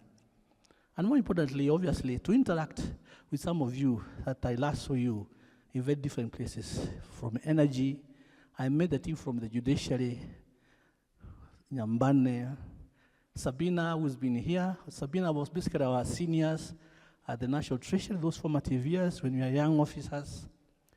Quite a number of you that you have been able to interact. And it's going to be very exciting for me. But as I said, actually, I'm here. One is to officiate the opening ceremony. I've been able to interact with the leadership of the ESK. They have been to my office. They are really passionate about ensuring that we have economist bill. When you call yourself an economist, you'll actually be able to bite. People need to reason. You can imagine the profession when they call themselves, the lawyers, the advocates, when they call themselves learned friends, they do it with a lot of excitement and happiness. I think we aspire to see that one day. That economists, obviously, we have a very clear legal framework driving the economist agenda in this country. Those of you who are familiar with how we are engineering what's called the economic planning function. Right now, the highest to be at the level of Director General at planning, which is already approved. We already share the items with the Public Service Commissions. And most importantly, we shall be now having 4 economic planning secretaries, which again is approved. We have shared the items with the Public Service Commission. The next 1 month, this will appear on the newspapers. So those of you obviously who feel have the potentials, the capacity to be able to apply, please be alert. This is going to be able to happen. So this is it, ladies and gentlemen. I've been interacting with the ESK team, and I want to say this. I was reflecting on a very accomplished astronaut from the US. Some of you may know this person. It's called Jim Lovell. Jim Lovell was an accomplished astronaut from the United States of America. Very accomplished, very accomplished. If you basically Google, you see so many things within it. But he had this powerful quote. He had this powerful quote and he said, in life, there are people who make things happen. There are people who watch things happen. And there are people who wonder what really happened. To be successful, ladies and gentlemen, all of us, you need to be a person who make things happen. I would want to say, when I really look at the excitement and the passions of the leadership of the ESK, from the chairman, everybody, the treasurer, everyone else, the zeal, the determinations for the economist professions to ensure they have an economist act is very, very exciting and very, very motivating. We've been to my office, we've agreed on a very clear roadmap. And again, parallel to this, remember, we're also working on ensuring we have what we call the economic planning policy and the economic planning act. Right now, when you're in this room, there's a very heavy team that has been at the resort for the last 2 weeks, working on the national planning processes and the national planning legal framework that will integrate what you call planning at the county and also at the national level. Last week, we appeared before the parliamentary committee there for finance and planning, and actually we are now working together to ensuring we have a clear economic planning function, economic planning policy, and the bill. Obviously, to ensure that on matters, project implementations, that are so central and integral to real matters, public investment management in this country. Kenyans are crying not because of anything else, it's because we have strategies on matters to do with what you call public investment management. So this powerful, accomplished astronaut, he advises professionals across the world, be thankful for problems. And he's cautioning and saying, because if things were less difficult, then someone with the less ability might be holding your job. Be thankful to problems, because if things were less difficult, then someone with less ability might be holding your job. So let us not talk about problems. they present opportunities. And then as I conclude about this accomplished astronaut, he did some powerful reflection and said, we learned a lot about the moon, but what we didn't learn about more was about the earth. The fact that just from the distance of the moon, you can put your thumb up and you can hide the earth behind your thumb. Everything that you have ever known, your loved ones, your business, your problems of the earth itself are basically behind your thumb. Can you imagine? Everything that you think exists. But then he observes and says, how fortunate we are to have this body. How fortunate are you to really have that body? And to be able to enjoy the laughing here among the beauty of the earth itself. It's about change. It's about making things happen. We can't take it for granted that these people are able to walk to the moon. Somebody purposed, somebody deliberated, and ensured things were done. Ladies and gentlemen, I didn't come to talk about the astronaut in US. I came to read the speech on behalf of the PS, State Party for Economic Planning, in this auspicious Economic Society of Kenya conference that obviously started on Monday, and I think is running up to Friday. It's unfortunate because we are not able to bring a number of economists from the State Party of Economic Planning. I think we only manage around 10. Those in the room, can we just stand up just a little bit? Those from the State Party for Economic Planning, just stand up. We only managed to send only economist one. We resolved we're not going to send any director to this particular forum because of the austerity measures. Yes? Yeah. Great. There are those who are a little bit shy to stand up. Yeah, thank you so much. Thank you so much. I think you can get seated. Distinguished guests, esteemed members of the Economic Society of Kenya, ladies and gentlemen, it is a great honor and privilege to join you today to officially open this capacity building workshop organized by the Economic Society of Kenya. Allow me to explain my sincere gratitude to the leadership of the society for taking up these tremendous responsibilities of bringing together this dedicated gathering of professionals drawn from all sector players in this country. I'm extremely delighted that we have a number of professors in these workshops. Basically, they have seen it all. They have seen it all. Your efforts will definitely enhance the professional capacity of economists and will play a huge role in shaping the Kenya socio-economic landscape. This gathering, ladies and gentlemen, comes at a pivotal time when our nation is striving to enhance economic growth, sustainable development, besides ensuring we have sound financial and project implementation governance through effective public investment management practices and orders. I just wish to commend the ESK for its commitment to strengthen the role of economists. Its passion is shaping the Kenya's economic transformation agenda. The theme of these workshops that reflect building core competencies in economic planning and management is timely and speaks directly to the foundation of effective policy making, budgeting, and strategic economic planning. May I remind as economists that you play a vital role in ensuring that our country's economic policy and financial frameworks are not only well informed, but also aligned with the national and global development goals. Ladies and gentlemen, the topics is clearly outlined in the program for discussion. These workshops are very fundamental to the economic transformation.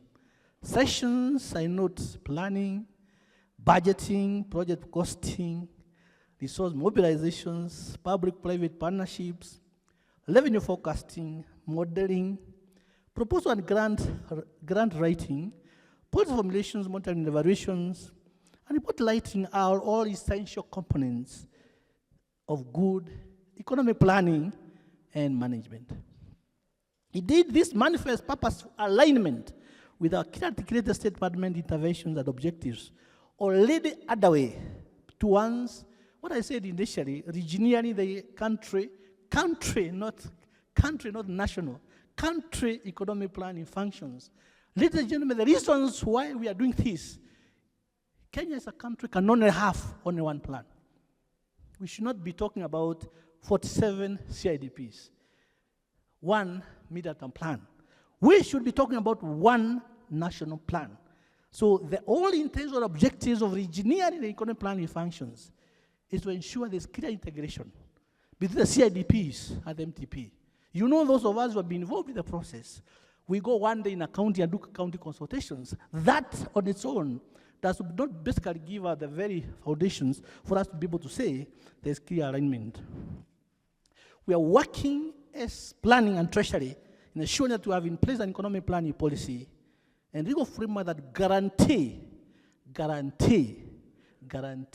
effective plan integrations within our devolved system of government.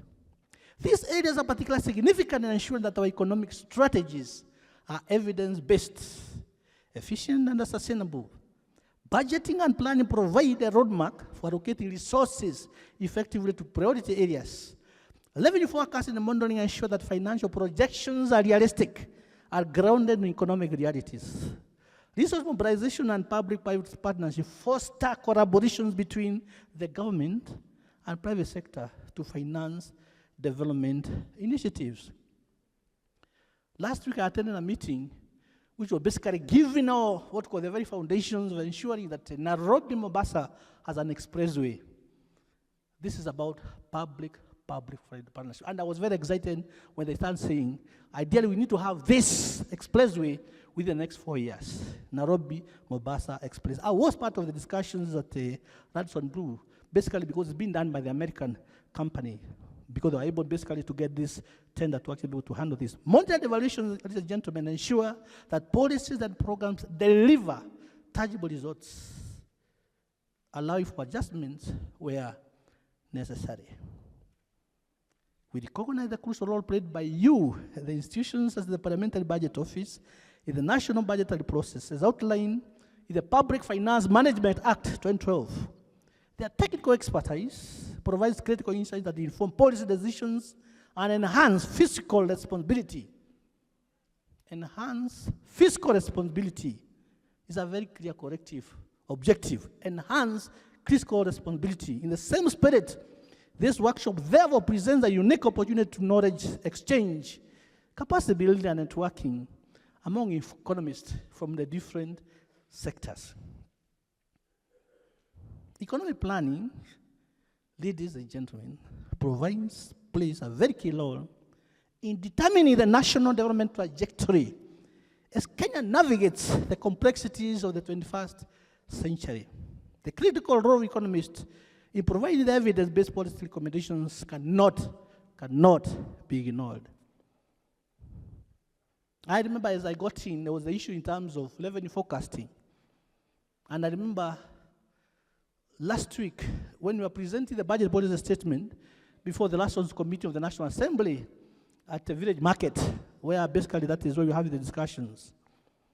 I think one of the things the CS emphasized that we're now doing a lot of re-engineering of what we call the KIPRA Treasury macroeconomic model, so that we are able to do proper forecasting.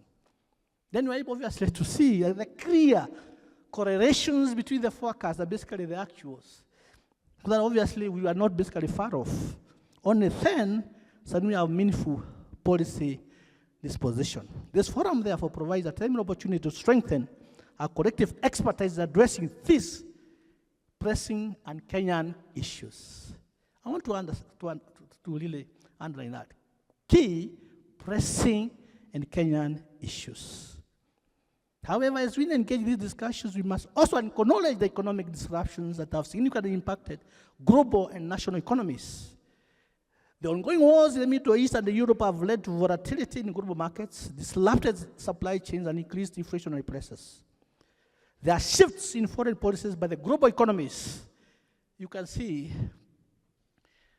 I've not seen a very well-informed analysis in terms of the impact on Trump presidency in the US, in the global economies, including Kenya.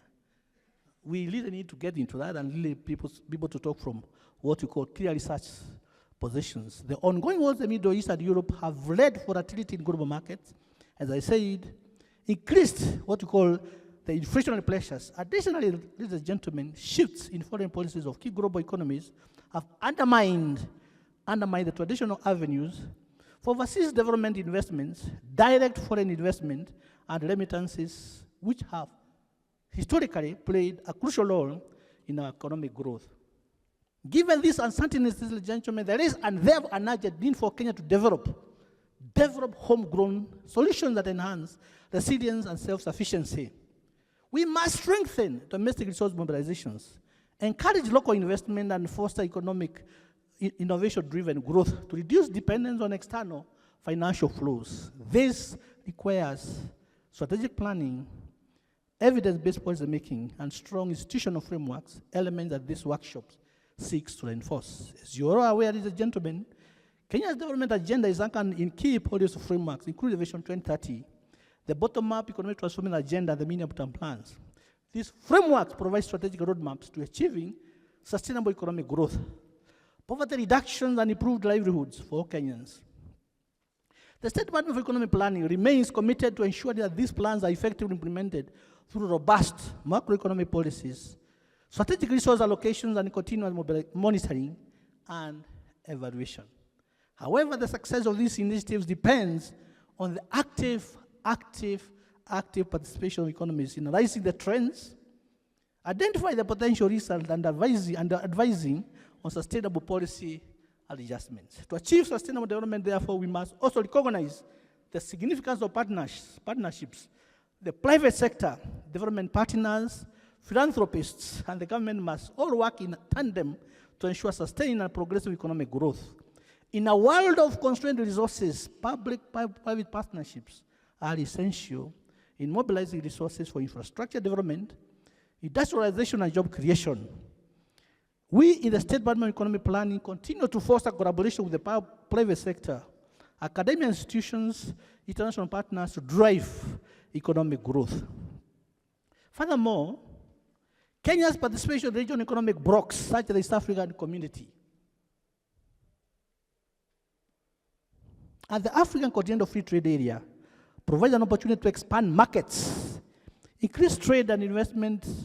As economists, Lucy, as economists, you play therefore a critical role in advising the government and businesses on how to maximize the benefits of regional integrations. Who is telling the story? Who is telling the narrative? Who is telling the story? The demand for economy is big. On Monday, I hosted a number of ambassadors from Ministry of Foreign Affairs. And they were very passionate, says, every economist that you post to us will end up working in a foreign mission. We need that capacity. We need capacity to talk about the medium-term planning in those foreign missions. We need capacities, obviously, to be able to put it very clearly in terms of the development objectives of a country that we hold dear to lead our hearts. As we back on these discussions, I urge all participants to actively engage in the sessions. Actively engage in the sessions. Share experience and explore innovative solutions that can strengthen our economic frameworks. Kenya's economic success is dependent on the expertise and the professionalism in economists, and I'm confident that this workshop will contribute significantly to that particular goal. The works of people like Morana Kebasu should actually be our work. We should be the ones saying how the project implementation is basically doing. We should actually be the one telling our Kenyans what is the value propositions, the benefits that will be brought by this particular, and any delay in terms of implementations has clear consequences, either at personal level, regional level, or the country level. As I conclude, ladies and gentlemen, Chairman, I'm confident that these workshops will collectively contribute towards this country clear goal. As I say, it's really about us. It's not about sitting nicely in the seats that you are holding right now. It's about enhancing the local content, because when you do enhance the local content, you create job creations. If you look around you and ask yourselves, there is actually a bottle of water in front of me. There's actually a document maybe in front of me, but is it Kenyan made? It's only when it becomes Kenyan made, obviously, then we are able to talk real about job creation in this country. Enhancing the law content, walking the talk, making things happen. Not wondering how they happen, making things happen.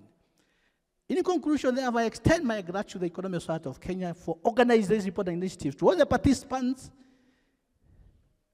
I encourage you to make the most of this platform and carry forward the knowledge gained to our respective institutions. As we move forward, therefore, collectively let us remain committed to promote economic planning that is innovative, data-driven, and more importantly, embrace the values of contribution of economists in shaping policies that will drive Kenya's transformation agenda into a globally competitive, as proper as nations. As I sat at KICC way back when late President Kibaki was launching the Vision 2030, and he looked in my directions and most of us who were young then and said, "This vision belongs to you." Truly, I can actually attest. It is us who are enjoying the nice infrastructure in Kenya. It's not that Kibaki was basically doing. So we have a duty to ensure Kenya's posterity has what is called a globally competitive and prosperous nations. With these remarks, ladies and gentlemen, now, it is now my pleasure, a duty, to officially declare this workshop open. May God bless you. Thank you.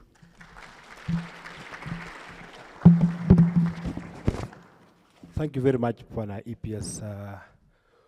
We can attest that you have been in your office several times, even including meeting our peers, not on matters that touches on our own benefits, but for the benefits of the society, as well as for the benefits of the whole country as a whole. So we truly thank you for giving us that open door. I know sometimes you are very busy. Meeting you sometimes is a challenge, but you gave us the idea that we can meet even before 6 o'clock, and I'm very sure that is a trend. We are only given 8 hours in government to work, but truly speaking, that's not enough. So we need to stretch our capabilities of maybe working beyond the normal working time to ensure that other things that include building up a society like ours is actually accomplished within our mandate. Ladies and gentlemen, as a continuation of what we started yesterday, this aspect of modeling is key. And I'm glad that all of you were in when you were looking at the aspect of revenue forecasting. And the kind of models, I'm glad that you went back to university for an APS. Perhaps maybe you would have taken a class of those ARMA and ARIMA processes, because essentially this is where we apply them. Most of us read and pass our examination, and that's all. We never had an opportunity to really practice these models, and nobody is asking you to go and do them. It's a job that you are doing which demands that you revisit those modeling, because there is no other way. And thank you, Dr. Alex, for showing us that models, if you do it correctly, can predict situations almost perfectly. Albeit some variation, but the trend should be the same. So it means that we really need to kind of use our modeling techniques to advise our own institutions for proper planning and the use of data for decision making per se. Our next presenter is none other than Professor Charles Tips. Professor Charles Tips is an economist teaching wide range of modeling. This ARIMA process that we were talking in the morning, he is the one actually who has been practicing much more in terms of trying to figure out what is working where and what are the components of these models. So if you really need help, and by the way, for the young economists that have not come across these models called ARIMA and ARMA and any other model that touches on time series analysis, most of these models, you meet them when you do advanced degrees, from master's level up all the way to postgraduate. So maybe if you have not met these models, kindly make an effort of joining an advanced degree class in the nearest university that you can access, so that when you are talking from the perspective of modeling, you can also be able to benefit from those models. So our next topic is on modeling.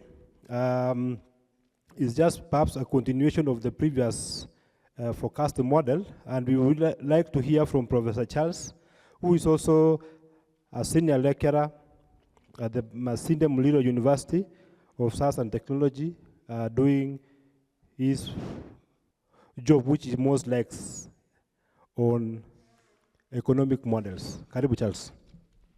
Good afternoon. Many times I still wonder how our great grandparents used to live, and life was good. The farming mechanisms that they used to employ, they used to consider so many factors, and it was like perfect.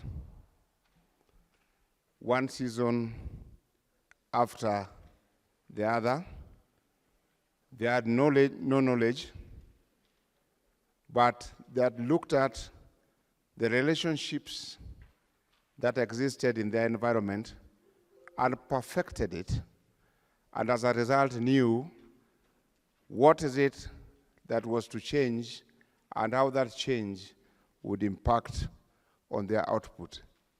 What was so important is the output and management of the input and relating the various parts of the input. That is simple knowledge. Today, we cannot pretend that water is not a problem. Water is a key issue, having a lot of problem in this country, and if I pinpointed the county governments today, all of them will tell you that they're grappling with a problem of the basic need, and that is water. Why is water coming in the issues of economics? Because this is a driver for so many things.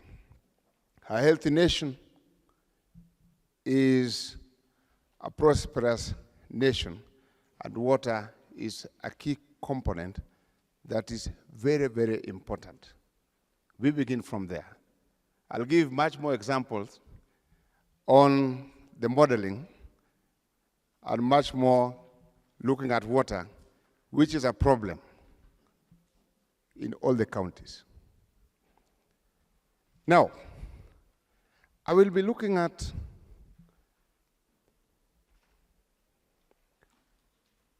these modeling issues briefly in summary. However, I will give detailed notes that supplement the PowerPoint for more readership, for the interest of time. So what we are going to cover quickly, we are going to look at the types of models that exist. We are going to look at building and validating predictive models, and we'll share a case of what has happened. I think I had a problem with validating some model just 2 weeks ago, and we are actually finalizing that, so we can learn from each other. We look at econometric techniques. The one presenting on revenue did a lot of it, but I'll still mention, because the Bible says that remind them even if they know, so that they're perfect about it. Yeah? Yes, remind them if they know, because they're perfect about it. We look at sensitivity and scenario analysis using models. And we'll also look at tools and softwares, because we are in the technological era. And many times you'll hear about AIs and so on, and somebody can comment that this is AI generated, but it does not know how it works, has not bothered to see if AI can help them. In this room, I'm sure about that. with some confidence level. Yes. And we can learn something about each other. Then possibly challenges and solutions.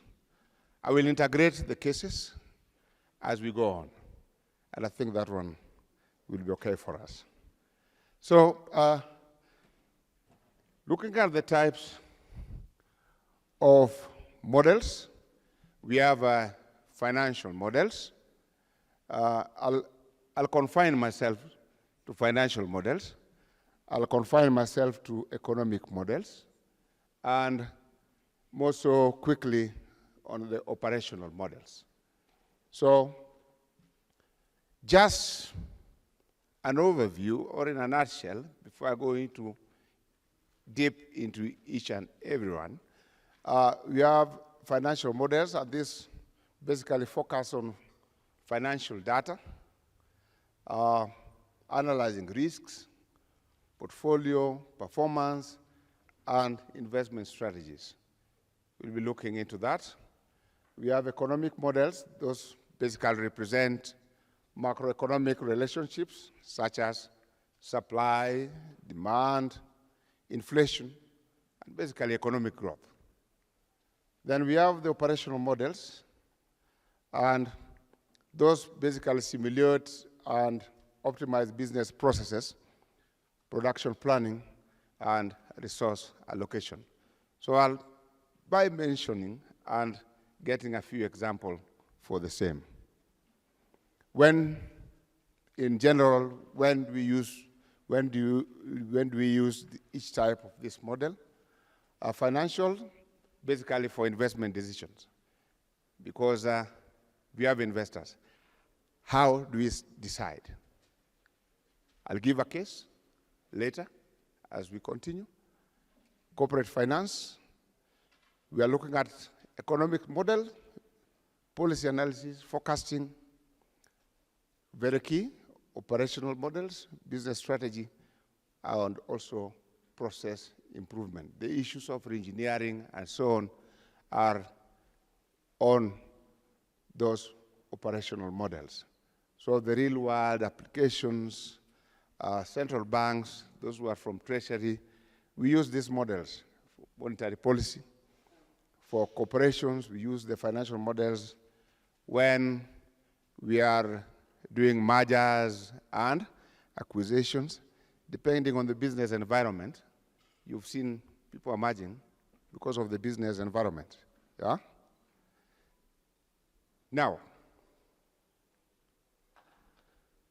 financial modeling.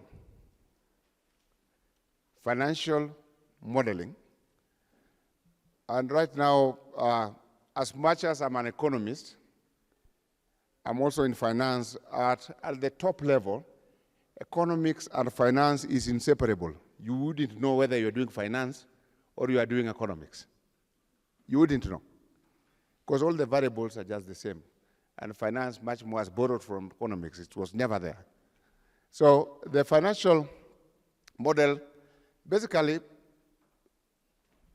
to this extent, I'm looking at more computational way of defining what it is. And we are talking about spreadsheets that are abstracted from companies to help in estimating the future cash flows, financial requirements, valuations, and the bottom line is whether or not you are going to invest. The issue is the model should help you to evaluate whether or not you are going to invest. That's the bottom line. So, looking at this, we have basically four major ones. And the first one is the three-statement model. Three-statement model. And what are these statements? We have one of the statements is the income statement. And the second statement is the balance sheet. And the third statement is the cash flow. So this model integrates these three statements together so that when an element in one statement is affected, then you see it running into the next statement and giving you the next statement for use. So that when you are doing the financial analysis or performance analysis, then you are able to know the elements of those analyses. So that if I change the activity level, how will it affect the income statement? For example, I've changed the quantity of sales. That implies that revenue will change, yeah? And that revenue that is changing will affect other elements like the gross profit and costs that are associated with the increase of that quantity of sales. Then it will give you the input in the income statement, and you will know whether you are having your profits or you are making your losses. And that one, that level of activity change alone will reflect in the balance sheet items, and that one will move along and give you the cash flow elements that is being reflected as a result of such change. So that model that integrates these three statements, linking them together, is what we call the three-statement model. And I think in the business model, a subject that I teach, I've done the same and linked those spreadsheets so that when you are simulating what happens outside there, they keep on changing the cost and so on, and you see the balance sheet also changing. You see the cash flow also changing. Then we have the discounted cash flow. And when in economics, this discounted cash flow mostly is used in project appraisal, yeah? But in finance, you can still use the discounted cash flow, yeah, to make investment decisions. Or in capital budgeting, you are making investment decisions. And in making these investment decisions, this model is very, very important. Now, let me go back to my water issue. For those who are in the county government, we are grappling with what we call the non-revenue water. True? How many are in the county? How many are from the county? Is non-revenue water a problem? Is it within the standard of WASREB? The answer, you'll find that from every county, the answer is no. True or false? The non-water revenue is a problem. Now, we keep on, you find that the non-water revenue sometimes is 60%, which implies that water that was produced was 100%, water that is reaching the people is 40%, that is recognized, that is billed is 40%. The question is, how do you sustain? What do we do? What is the next step? And the next step to me is to do what we call a commercial viability. You do a commercial viability. And doing the commercial viability, you have to go back to the field and get the costs that are associated. You get the revenues by looking at the level of waters that is available. And do a discounted cash flow. After projecting your cash flows, then you decide whether these water projects can go on or they cannot go on. I have a project right now, and that is what I've done. But unfortunately, you can make a decision that certain things must happen using the model. Certain things must happen so that after a certain number of time or period, you are able now to start making your profit or breaking even. It's even better to have zero profit. The problem that we have using this model is that after making a decision, will the decision be implemented? Our problem, as we've been told earlier, is that are we ready to implement? Yes, we have the models. Yes, we can use the models, but the question is, after we are getting decisions from the models, are we ready to implement? We have water politics, just like any other politics in this country. Implementation. Are these models helpful? We are using them, yes. We are making decisions, yes. But the question is, what is the implementation of the decision? I think that one is a discourse that we need to have in this room. Then we have mergers and acquisitions and initial public offer models. So when we're looking at mergers and acquisitions, we are looking at the dilution of the power of each and every entity into the merger. Yeah? Are they losing anything? And this model will show us whether there is a loss or there is no loss. So we'll use valuation methodologies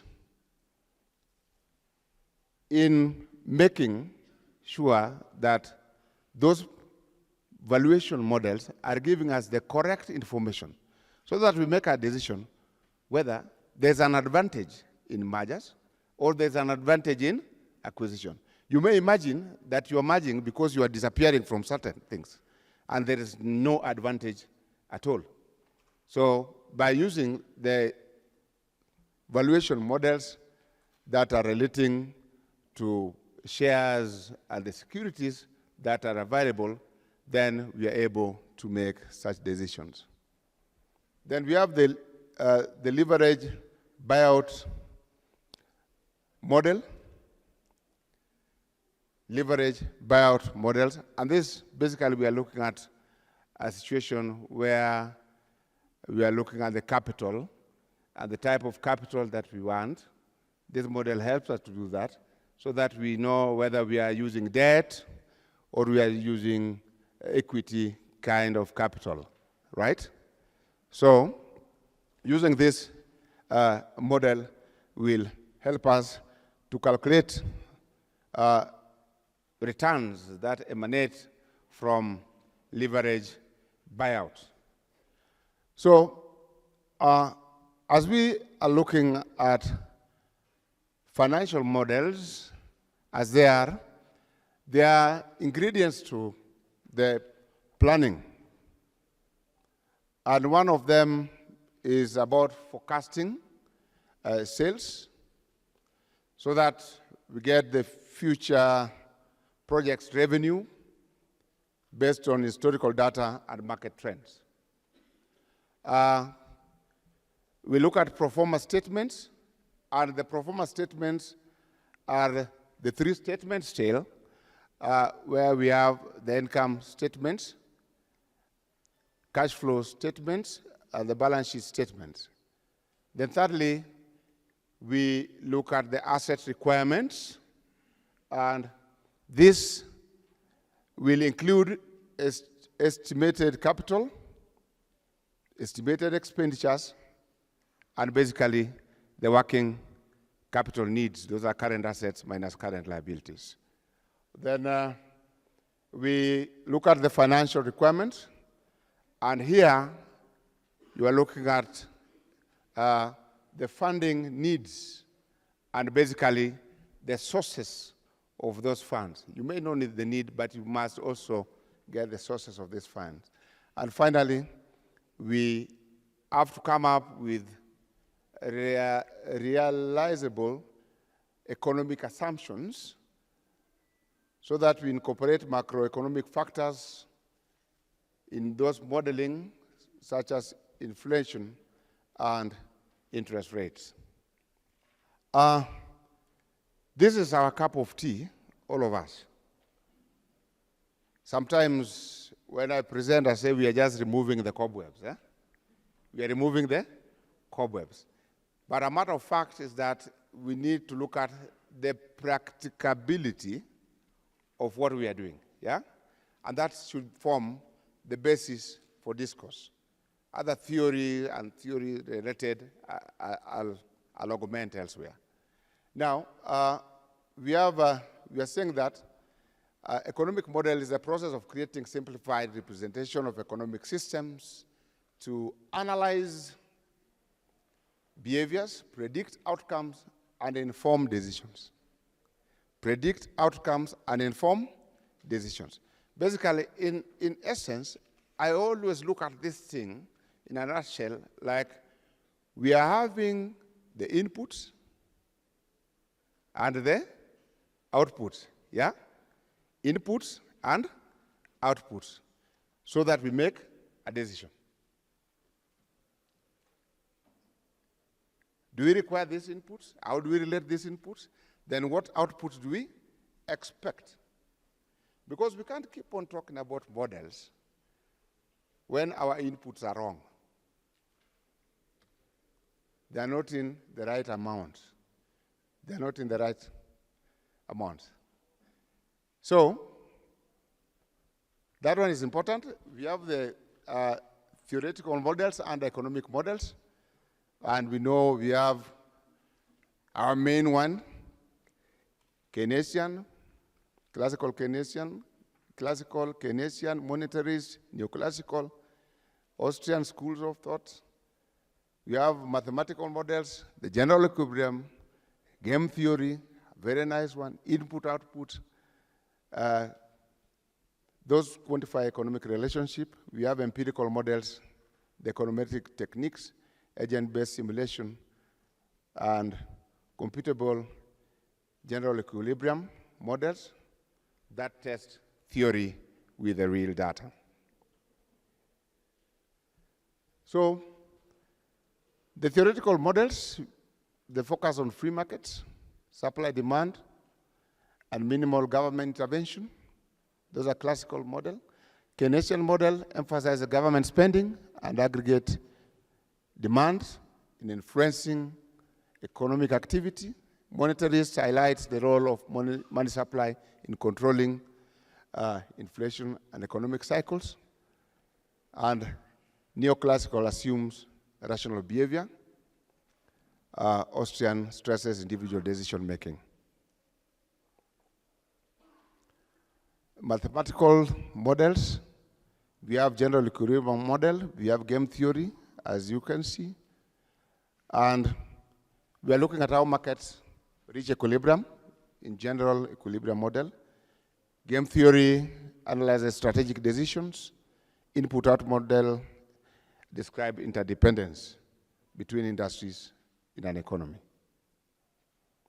Then macroeconomic models, we have ISLM model, solo growth model, aggregate demand, aggregate supply model. We have empirical and computational models. Those are econometric models. I'll be looking at it again. Agent-based models and computable general equilibrium models. We have operational models, and we have, under the operational models, we have a diversification model, and this model features low standardization and low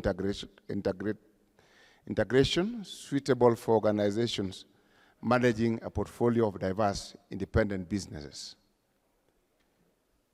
We have coordination model, and this model is characterized by low standardization but high integration. This model is ideal for businesses where shared customers or services necessitated coordinated effort across units. We have replication models with high standardization and low integration. And this is where we are looking at organizations aiming to reproduce successful processes across various units. We have unification model, and this is as unification goes. It is seeking uniformity and seamless interactions across all units. In building and validating predictive model, and we need to know that predictive model is a mathematical process used to predict future events or outcomes by analyzing patterns in a given set of input data. So, the process of building the model include one, problem definition. For you to build a model, there must be a problem, there must be a felt difficulty that requires a solution. It must be clear, and objectives must also be clear. Then you collect data, gather very reliable and quality metrics data. Because many mistakes that we make is that we collect data and we have a problem with the data validity. It has happened. Even many of the scholars here have had data that is not valid. But by God's grace, nobody saw it, and you are a doctor, and you have a master's. Yeah. Then we have data preparation. You clean it, transform it, if it is possible, and normalize the data set. Then you develop the model by selecting algorithms and optimizing the parameters. Then you implement the model by deploying with validation strategies. You must validate the model. So once you've done that, you interpret and communicate your results. Your data requirements must be high quality, they must be relevant and sufficient, they must be clean in the process. And the validation of the model, you can use in sample versus out of sample to validate your model, where in the sample, you use a model used is to predict outcome using data points from data that was used to develop the model. But out of sample, you are not using the data that was used to develop the model, to validate it. Then we have cross-validation. The pitfalls in predictive models is overfitting, so you need to avoid over-regularizing techniques. Then data bias is also a problem for the same. We have econometric techniques, and we've heard from the revenue presentation. And these econometric techniques, we have the ones for time series analysis, and we can use ARIMA, that is autoregressive integrated moving average. And that one does not take care of seasonality. We have SARIMA, that is seasonal auto-regressive integrated moving average, takes care of seasonality. We can use the GACH models to capture temporal patterns in economic data. We have panel data methods or models where we can do the fixed and random effects to analyze the cross-sectional time series. We have structural equation modeling And that's what many people are using right now. I've met quite a lot of my students doing that. And here, the path diagrams will visualize complex relationship between the economic variables. We have multiple regression, and this one, we use it commonly. Ordinary least squares techniques with robust diagnostics to ensure reliable coefficient estimates.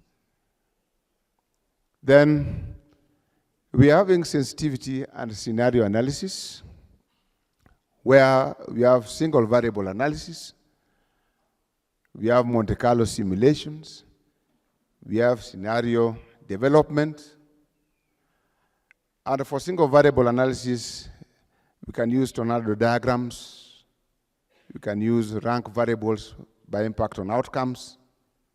For Monte Carlo, we do random sampling from probability distribution to quantify uncertainties.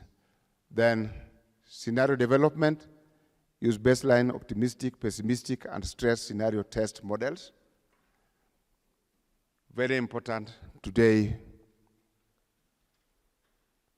So sensitivity and scenario, we have methods. We can have one-way and multi-way sensitivity analysis.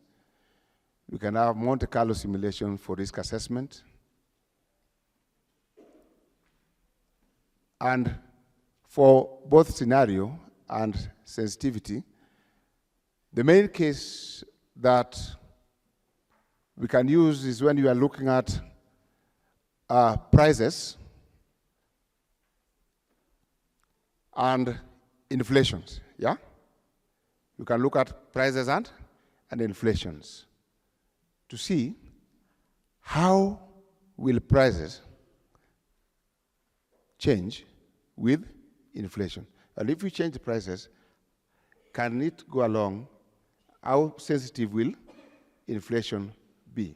We are looking at a situation of scenario analysis where if you decide to change the level of activity, yeah, then how will this one impact, or what will be the outcome as a result of changing that level of activity? We can do this one on credit stress testing for banks and microfinance. We do sensitivity analysis for credit stress testing for banks. Yeah.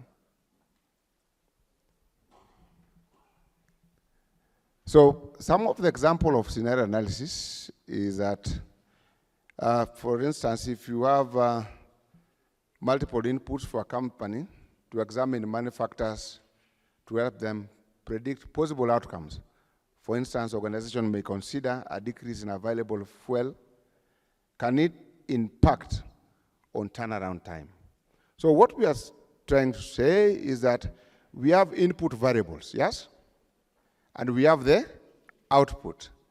If we changed these input variables by a particular unit, how will it affect the output variable, right? So you'll go through the process, like if I was to look at the viability of a particular business, a viability of a water service providing organization, and I say that we are going to change the volume of water, then I'll have to go through the whole process and get whether I'm having a positive net present value or a negative net present value. Then I say this scenario 1 compared to scenario 2, then let us approach and use scenario 1 because it is giving me a positive net present value, and scenario 2 is not giving me a positive net present value. So we have modeling tools, softwares, and the one that we are used to is Excel, yeah? And everybody does Excel, where the key features, we have tables, we have solving for optimization, and it's good for financial modeling. We have R, yeah? R has got its inputs. We have the stats. We have the focus packages in R. and this one is good for time series analysis. Then we have Python, and the Python has got its libraries or the input for the Python or the programs in Python, and one of them is the pandas in its library, and we have scikit, and we have scikit-learn. That is scikit-learn. That's a machine learning, and from the previous presentation, we know that machine learning is learning the data that is available through time so that we can make a decision. It can run a forecast based on the data that it has learned and gives you a decision. Then we have specialized tools, and the key features, we have the eViews, we have the status, we have the SAS, and that one can help you in doing advanced econometrics. Challenges. The common challenges that we have is data limitation. We may not have the right quality of data. We have model complexity. We have computational constraints, but the solution is to use alternative data sources, simplify model structures, leverage on cloud computing. But the best practice is regularly update models with new data, collaborate with domain experts. There are experts that can take you through this. So, quality assurance, you need to do rigorous validation, troubleshoot,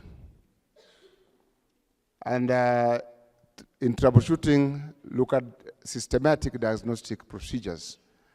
And common challenges are challenges that deal with assumption errors, design inadequacies, and final documentation, where we need to do comprehensive model specification.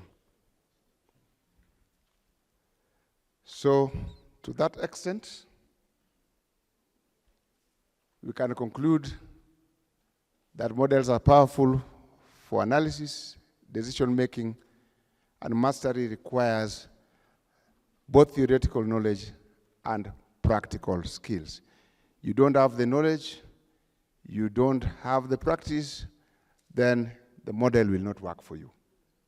So meaning is that you go back. If you are hearing R, go and get to learn how to use R. If you are hearing about Python, go and learn how to use Python. It will help you in forecasting, and your model will work for you. Thank you very much. Theoretical and practical. I think, Professor, we can take a few questions, huh? Yes, thank you, Prof. I am not an economist, but I do other things, maybe you'll learn later. I'm just wondering about assumptions. When we do modeling, especially in science, in health, there are assumptions. How do assumptions affect these models? Like, in example, in Kenya, you have a model where we are predicted you will have maybe economic growth by this %. Then, you know, something happens. You get me? You know, the volatility of the environment and so forth. So if you put something like maybe the volatility of the environment as the assumption in this, don't you think it can't just predict what you want? I hope you understand. Eh? I get you. Yeah, things that will come up and, you know, I don't think the model will work with some situations. You are talking about the, you know, normal situation where everything is just at par, maybe. Thank you very much. Whenever we are making assumptions, you look at the conditions under which you are modeling, so that these conditions, you are trying to control certain things, yeah? That's why in economics, most of the time, we are holding other factors constant. Because if you did not hold them constant, they're going to bring an effect. So you are basically ignoring the effect. But as much as you are making assumptions, there must be reasonable assumptions. There must be reasonable assumptions. Like, for example, the environment under which we are operating is highly volatile. If it is highly volatile, then you are assuming that there is no volatility, then that assumption is not realistic. The assumption must be realistic within the precinct of the variables that you want to use. And you are not, one thing that you need to know is that what you are doing, what you are making as assumptions, you are not the first one to do them. There are several assumptions that have been made, yeah? See which one fits what you are doing. Thank you. Thank you, Professor, for the presentation on modeling. There's a new area called foresight, strategic foresight. I've not heard you mentioning about building strategic foresight as a model, or is it an aspect of scenario building? You could share with me that. You know, you cannot be an owner of all the knowledge, yeah? Right? Do you have an idea of what it is? I think it is a course that I learned some time back on how an economist is able to maybe use the foresight skills to help an institution to predict a future outcomes. Like, let's say the aspect of pandemic. I think there's some tools that an economist can use to predict in case in 10 years to come. Are you able to use the available information to predict in case there might be a pandemic that might come across that maybe can impact on the institution's way of business? And also an aspect of, apart from pandemic, an aspect of AI, the revolution of technology. Are we able to predict, in case in a few years to come, how will our business models be? So that's an aspect of foresight. Thank you very much for the explanation. In a workshop, normally, we are working all together, isn't it? Yes? And that could have been a good input, is a good input. True. And if you look at GPT today, that is generative pre-training transformers. We have chat GPT. Yes. Yeah? This GPT is basically, and it is relying the same as an auto-regressive model, using information that is already there to help us predict the future. If that model, if the autoregressive pre-training transformer has got information for all those previous years, we know that there was we used to have smallpox. Then after that one, how many years did it take for another pandemic to come? Then we see how many years did that other pandemic come. Then from there, it can give you, not with 100% precision, what you are likely to see in that cycle of years. Therefore, from that, business people in the economy can have some information on how they prepare themselves and what can affect them. I have two comments to make. One is on the modeling. I appreciate the introduction part of it, and modeling being more of practical skill, which might require a number of hours for you to learn. Professor, do you offer a course in modeling, and for how long does it take for one to be skilled in the area? Number two, I wanted to end on foresight and futures. This is a new skill, and currently it is being offered in Kipra. with conjunction with one of the universities in Europe.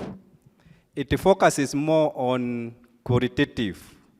It does not base its argument on past data, because they believe that if you want to predict the future, for instance, a shock in the economy like a COVID, it does not rely on any data in the past, because you cannot, this is a new shock that you are not certain and you have never ever experienced in the economy. So the Futures and the Foresight tries to use scenarios and artificial intelligence to forecast and think about what might come that is not being defined by history. So I think it's a good course, and economists should start embracing it, because economists embrace quantitative, but it is high time to appreciate qualitative analysis. Thank you. So thank you very much, Prof. It was very interesting to, go back to the experience I had when I was at the university. But now there is new thinking in modeling, which, and again, I would wish that we look at it. Those models that you have taken us through are making assumptions, and maybe my colleague here probably, because he's from a different field, economists make assumptions all the time. And that if you get two economists who agree in everything, one must be a fake one, because we cannot make the same assumptions. So the issue here is there is a new thinking which is being driven by what we call, there's a global body called, or global initiative called Earth for All. I'm sure some of you may know it. So what they are trying to do, they are running two models. One is business as usual, what they are calling too little, too late. You are just predicting based on what people are doing. There is no initiative to change. Okay, that's the first model. But the second model, which now people make a conscious decision to move to a certain level, which they are calling the giant leap. So what I'm trying to say is that whereas the models are good, the ones that you have taken us through, but I think we need also a change in the way we do things. Because if we continue doing things the way we do right now, what the two models are predicting is that the too little, too late scenario will give just a slight increase in, now they were looking at the general wealth or the GDP. But if you do things differently, okay, then the leap is much higher. So I think even as we learn models, again, we need to go back to where we work. And I think this is the importance of this training. When you go back to your office, do you sit there and just allow things to flow the way they have been flowing, business as usual? Or you want to change something so that you can create more output? I think this is a question all of us must ask ourselves, because for me, I wouldn't, and again, I think we should not just earn a salary for doing the routine work. Yesterday, I gave an example. Economists now, what they do, the main work that they do is to write minutes. And if they don't write minutes, they're given huge documents to provide briefs. That is not the only thing economists must do. I think from here, we need to go and see if things can be done differently. We need to go to what we call the giant leap option, where we change our systems, we change the thinking around how we do things. If we do that, Prof, I believe those models will be more meaningful than if we remained the same. Thank you. Thank you very much. To begin from the first question. Yes, we have a Department of Economics, and we've not taken this as a short course. It is embedded in the curriculum, and if you come to the university, you can do a master's, and you come up with the econometrics, yes? You can consult with Dr. Ruto. having information. I hope you raise up your hand. That is from Masinde Muliro University. Yeah. Two, I quite agree with you, Chairman, that reengineering is very, very important. And at the point of implementing any model, let's rethink and see and be guided by what output we are interested in. Because if we don't re-engineer and we do the same things, we might end up getting the same results. And that's what we normally do every time when you are modeling and we're having the monetary policies and so on. You end up that you find that we are either at the same level or lower, and many times it is rarely higher. So re-engineering, doing things in different ways, is the core. And technology has come. Let us embrace technology in modeling. Let's have our basics, theories, but let us embrace technology. It is faster. And when you're expediting it, it is helpful. Thank you. Okay, there is a question that has come in our online platform. If I could read, Professor, somebody is asking, how can universities use modeling to influence policy, and at what point do you interact with policymakers to improve decision making? Thank you very much.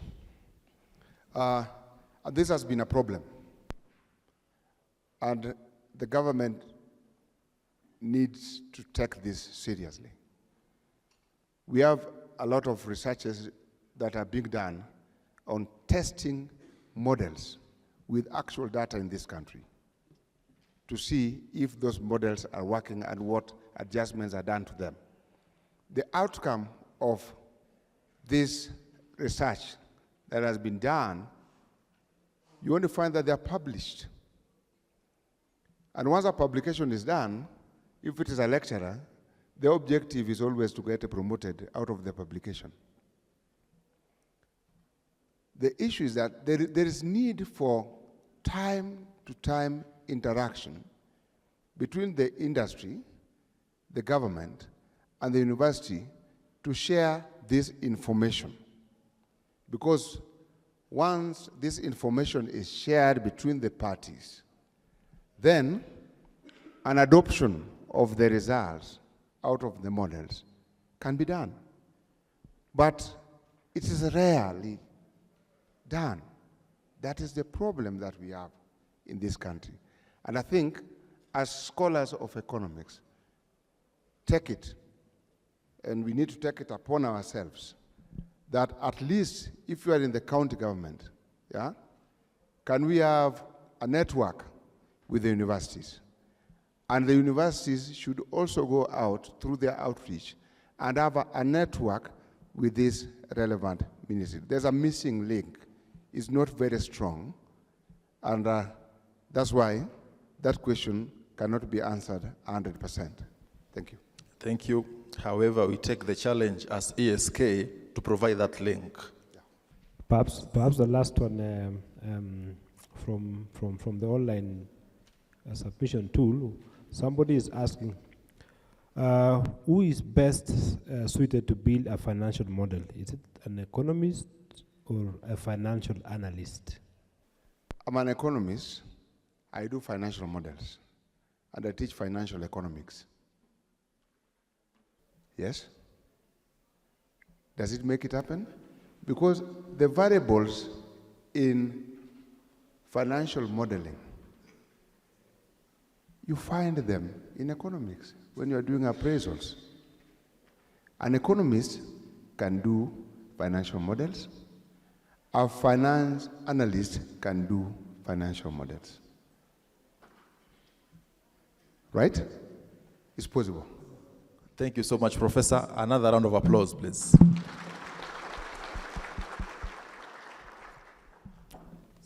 We want to move to the next presentation. And before then, Those of us who were in attendance at the breakfast meeting we had in Nairobi, we had one presenter, Dr. Joy Kiiru. Dr. Joy Kiiru was teaching at the University of Nairobi, and she won some big-time grant. She took leave from the university to concentrate on the funded projects because of the grant. So when you see someone taking leave, life must be good out there. So in addition to the other presentations that have been done, this one, the next presentation on grants and proposal writing, will go a long way in helping us to realize how we will be able to attract funding. And we know at the universities, for one to be a professor, you must have attracted funding. You can never become a professor worth your sold if you have never attracted any funding. Even from wherever we work, we always try to get funding. So this will really help us economists to get funding. Now, the next presenter is Professor Francis Orata Omoto, who is the Director of Research and Postgraduate Support and is a renowned mobilizer for funding. He has attracted over 500 million, that is half a billion, in grants. So Professor is in the field of environmental chemistry. So I want to take this opportunity to welcome Professor to come and take us through his presentation. Welcome, Professor. Okay, good afternoon. Yes, I had told you before when I was commenting on some presentation that I'm not an economist, but I'm very happy to join you here because I've seen that you are a very strong society. So I really want just to go straight to the point. What we are going to do, I'm going to show you my experience writing proposals, what is my experience, and what I think can help you, the tricks, you know, and the tips. I just want to give you tips because I know most of you have been writing grants before. Yeah? Yes. You have been writing grants. So I don't want to go into things that I think you know because of time. So I'll start.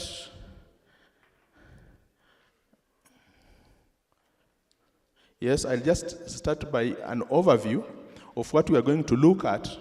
That is to understand the donors' requirements and priorities, how to structure that proposal, some of the techniques of persuasive executive summaries that you can do, budgeting, which I know you are even better than us. We want also to monitor, how we can monitor and evaluate our proposals, and common mistakes that people do in the proposals.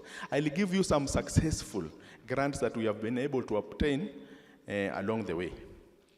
Good. So what is a proposal? A proposal is actually just, requesting for money. What people don't know that when you are writing a strong proposal, you look at what the funder wants. I have been doing this since I was appointed as a director of research. I find people's proposal, they are writing what they want, not what the funder wants. Nobody will give big grants just for that. And I think the people who are granting you this money want you to work in the place they want. So if you start coiling your own proposal that is not aligned to what the funder wants, that's a technical knockout. Okay. So it is another thing I want to mention here is it should also conform to that institution.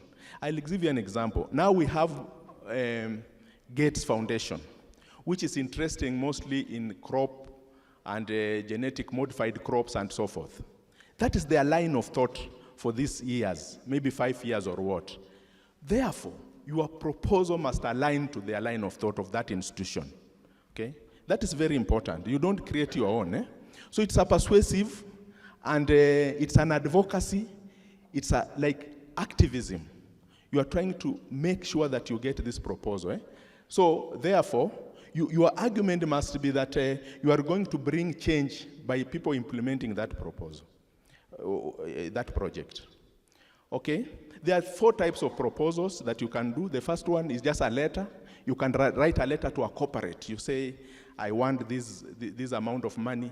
It's not really lengthy, but you know exactly what you want, maybe, and so forth. You find those people who are pro-democracy or freedom fighters, some of them who organize these demonstrations, they'll just write that on this date, can you give us some money, we do something, okay? And then the funder will consider. The second one is like an inquiry. You can just even today write a grant and tell them, I have this proposal that is dealing with this, and this. Might you want to fund it? Okay? It's just an inquiry about what can be funded. But you write it in a way that is convincing. But what we are going to look at today is a full proposal. We can also have a concept note.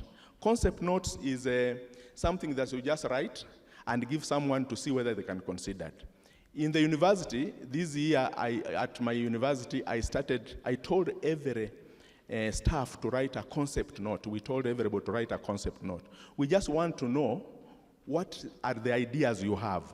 Then we look at them, then we give seed money to those ideas that we think that we can continue as a university with. Just a concept note, you write it and show people, and some people might be interested in it. Okay? So let me just be a bit quick. Now, let us start understanding that donor who is giving the money. For heaven's sake, please study the funder's objectives. What do they want to do? What does the funder want to do? That is very important. You can look at those previous projects that funder has funded people and find out what is the trend. What is he funding? So that you align your proposal to that. Your institution, okay, it must align to your institutional objective. You are economists, okay? You are doing some things in economy. Therefore, the proposal you want to write should also talk to what you are doing. Now, if you start now doing research as economists on COVID, and you are writing somewhere, people will wonder, this is common, you know, you don't want to confuse people. You align to what you are doing. The size of grant. In my village, there's a small group that has started a youth organization. And one day they were writing a proposal, they want more money. They say they usually lend people a little money, fee for, those rural schools, fees like 10,000 and so forth. But they wrote a proposal of 1 billion shillings. It doesn't make sense. And therefore, a funder will look at this proposal and think, this is not matching. Maybe as a society, the way you are, you know how worthy you are. You might not also write a proposal of 1 million. Nobody will take you seriously. So again, look at the size of your size of institution and how much you are worth it. I want you to tell you that these funders cannot give you big money if they don't know something, a background about you. Like example, I know of this organization, DevEx. They do research for funders. In Kenya, they know the situation. So when they are calling and there's a proposal from Kenya, they already know a background. So don't cheat. Like example, you want to look at the problems associated with water in northeastern, okay, with the nomads in northeastern. They already have that hint. And the experts are told. So if you write something that is out of place, then you are knocking yourself out. Okay? Networking, you must show. You must show your network and so forth. I have seen you are working with the government. Those are the strengths. If somebody writes here and says, okay, our patron is somebody in the ministry and so forth, you know, the confidence of the funder will come into you. Okay, those are, can continue and say, the guidelines. And for this, I think people can see this guy down here. He's a famous Kenyan who I want to use an example of how your proposals are knocked out. Let us say I want somebody to do some proposals and I'll fund only 20, and you have written 1,000. What will I do? The knockouts. I heard that this guy, Frederick, is a lawyer. You might come with the best evidence you have. He knows he's not good in that. He just looks at the technical aspects. Example, he tells colleagues to go and bring evidence so that something can happen. And the law says this thing should be looked at in 1 week only. You bring a whole canter or a train of papers there. Then he tells the judge, hey, look, this cannot be done in 1 week. This is a technical knockout. What we are saying, that you must look at the guidelines. You must read the guidelines very well, and don't write a proposal that is not worth. Maybe the proposal is only 20 million, but the proposal you have written, you want to help the whole Kenya, I don't know, to change the education system. Surely 20 million cannot do that. So you have to weigh yourself before you write that proposal down. Good. This one I think I'll just leave. So you also consider who will be looking at your proposal. You must get the reader's attention, and that one I'll come up to it in a short while. Follow specification, that's the basic specifications that will not knock you down. The size, the font, the number of words, and so forth. Put the relevant attachment if they want the CVs, if they want this evidence of, I don't know, the Kenyan audit reports, put them there. Okay? So, and notice the deadline. We have just been discussing with my colleagues about a deadline that is disturbing us there. I have just discovered my team is past the deadline. They think it is 16th, but the deadline is 9th. So you see, you have wasted a lot of time writing something, but you didn't follow the guidelines. Good. Sources of grants, I don't want to stay with it. You can get your grants from national governments, intergovernmental organizations like EU, AU, and so forth. BRICS, I put it in a highlight because it's another entity that is coming, and I am sure they will start also getting involved in things like grants. International organizations like those banks and so forth. You have private companies, public donations, philanthropies like, is it Chandaria? In Kenya here, they do it, so you can get grants from those. These are the most famous one, and I'll maybe talk about Bill and Melinda Gates. I think up to now, you know what they are aiming at. Women issues, girl child. So if you have a proposal in that line, even now, you don't need their call. Just write them the type of letter I told you can just inquiry. Just write them that I have found this problem in Kenya, and I think I can do this. They will respond because that is their aim. Okay? People are talking about genetic modified food. That is the aim of Gates Foundation. So if you write something that you can do something about this maize and it does this, he will listen to you. Okay? So in short, I don't want to waste time on this. In short, you just go to this page. It is on our webpage where I've put so many organizations that give grants. I think we'll give this material to your officials. If you go there, you will check every possible place you can get a grant. So also you can just do your search and so forth through networking, newsletters, and so forth. So I don't want to waste time on that. Now, let us go to the tricks about writing proposals for a compelling proposal. This one, I told you, you know it.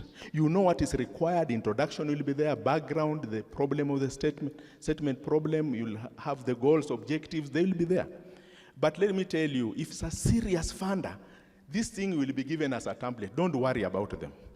You will be filling in a template these things. You must know them, but I don't want to waste time telling you how to write all this, because there will be a template. Maybe they tell you introduction should not take 1,000 words, put it here. So I think there is straightforward. So we must consider what reviewers want to see. These are the tricks about proposal. What is the central research problem? I tell you, you must sit down and identify the main problem. Then the other objectives should be supporting the main one. Okay? You want to do research about scarcity of water in semi-arid areas of Kenya. That's the main problem. You state the main problem. There's a scarcity of water in. Then these other objectives will go around it, will be supporting this main one, so that people can understand what you are doing. Don't be so scattered. Then you say maybe educating people is another work packet supporting the first one. And as we go along, you will find that interconnection in examples that I'll give. Why is it important? That one you must answer always. People want to see that. Why are you and your team in a well position to do that? Why you? Have you ever asked yourself, why you? Because many people will be writing it. But you must have this extra something that will show, or your team will show.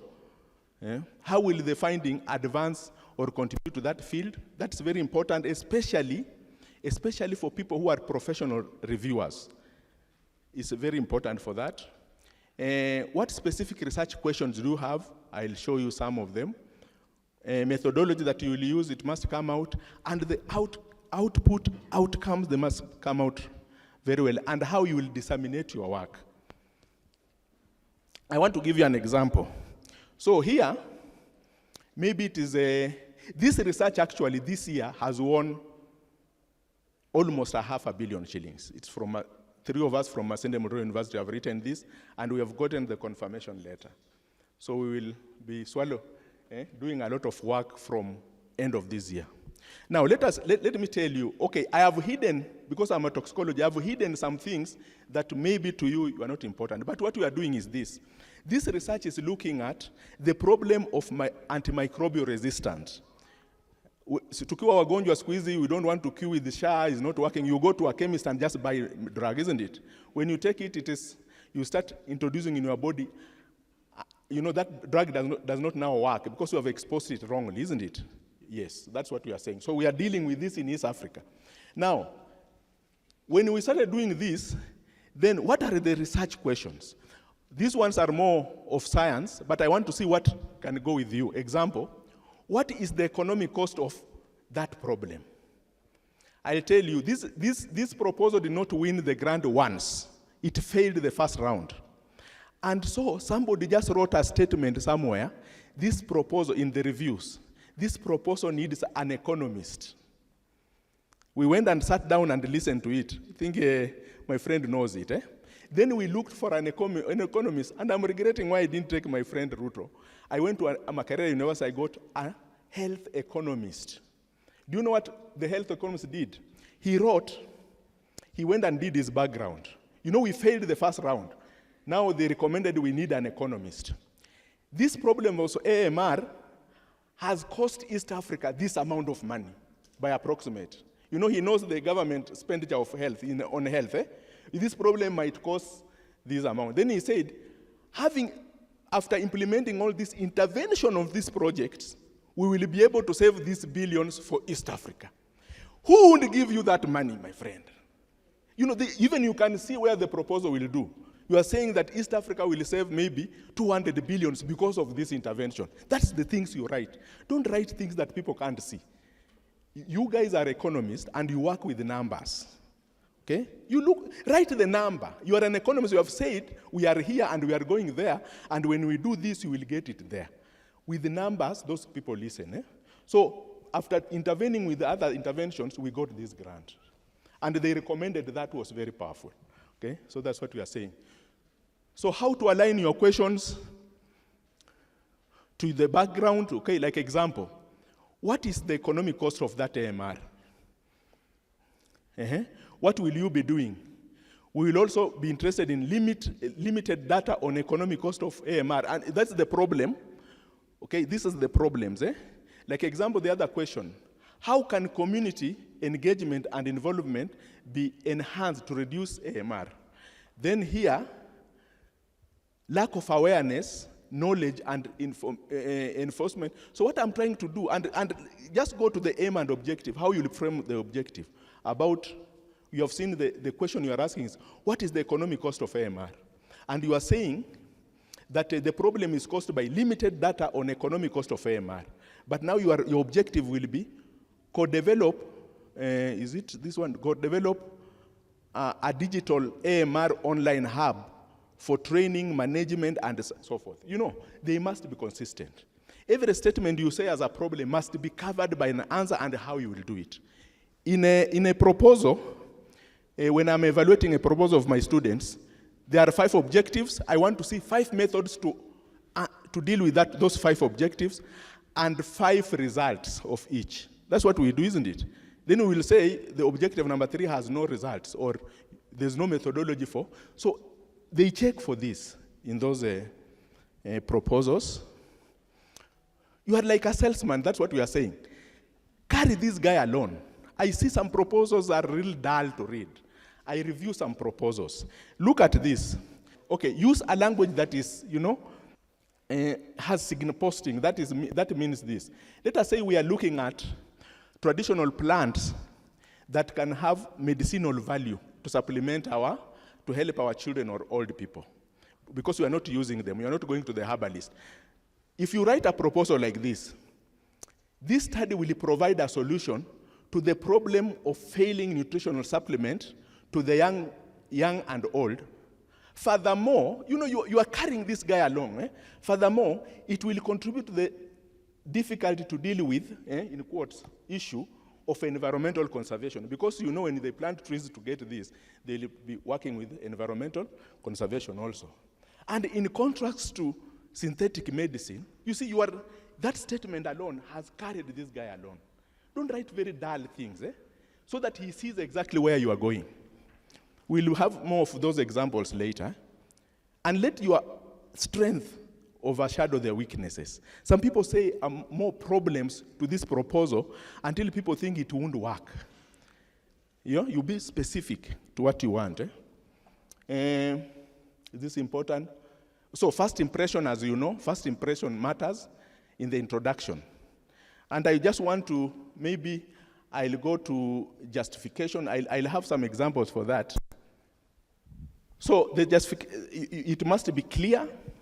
Make a strong case why your project is not only necessary, but also an excellent investment. Use persuasive language and use data, compelling data. For example, there's somebody who are talking about those guys who are doing sociology and culture. There was a perception long time that there are people called Gisu around the Western where I stay. They eat people. Okay? That is a perception. Even here we know some people are good business. You know, that is a perception. For you to change a reviewer of that perception, you must use relevant data. You see, if somebody now says, I'm reading and I know, oh, you are talking about Gusu. Oh, I have already formed an opinion. They eat people. But now I say, so-and-so went to Gooseland in this 1920 and found out that actually they kill animals that look like people and eat. So I've changed this reviewer's mind, so he's with me. Okay? You must use evidence. Don't just write because they will say, this one is lying. That is not the truth. So use evidence. Use evidence. Good. What is an aim? Aim is something that you aim to impact, but objective must be smart. Those are small problems that people do in a proposal. If you write an objective that somebody cannot see the end of it, they don't like it, especially if the reviewers will be you guys who are professionals. You want, you teach students every day a smart objective, and you are writing something that has no end or tail. So make sure that that is done. So the aim can be addressing maybe the outcome in future, but the objective should be smart, and we'll show you that. Here I just want to say, use nice language, use strong verbs, use words like collect. I want to classify, I want to develop, I want to measure, I want to synthesize this. Don't use this small, inquire, attempt will be made. Be specific, use strong verbs. Okay, here we are just saying, once you identify that major problem, your proposal will stand. People want to look at the problem you are solving. You can read another 2-3 pages. You have not seen what this guy wants. Yeah, some people read 3 pages, but they want to do what? So first of all, identify one strong problem. Others will be supporting it, and you'll see it in a short while. A statement of the problem, writing a compelling problem statement for a grant proposal is crucial. It sets the stage for the entire proposal. It convinces the funder of the importance of your project. So questions to ask: what is the problem? Who is affected and how? Is there an intermediate need for addressing this problem?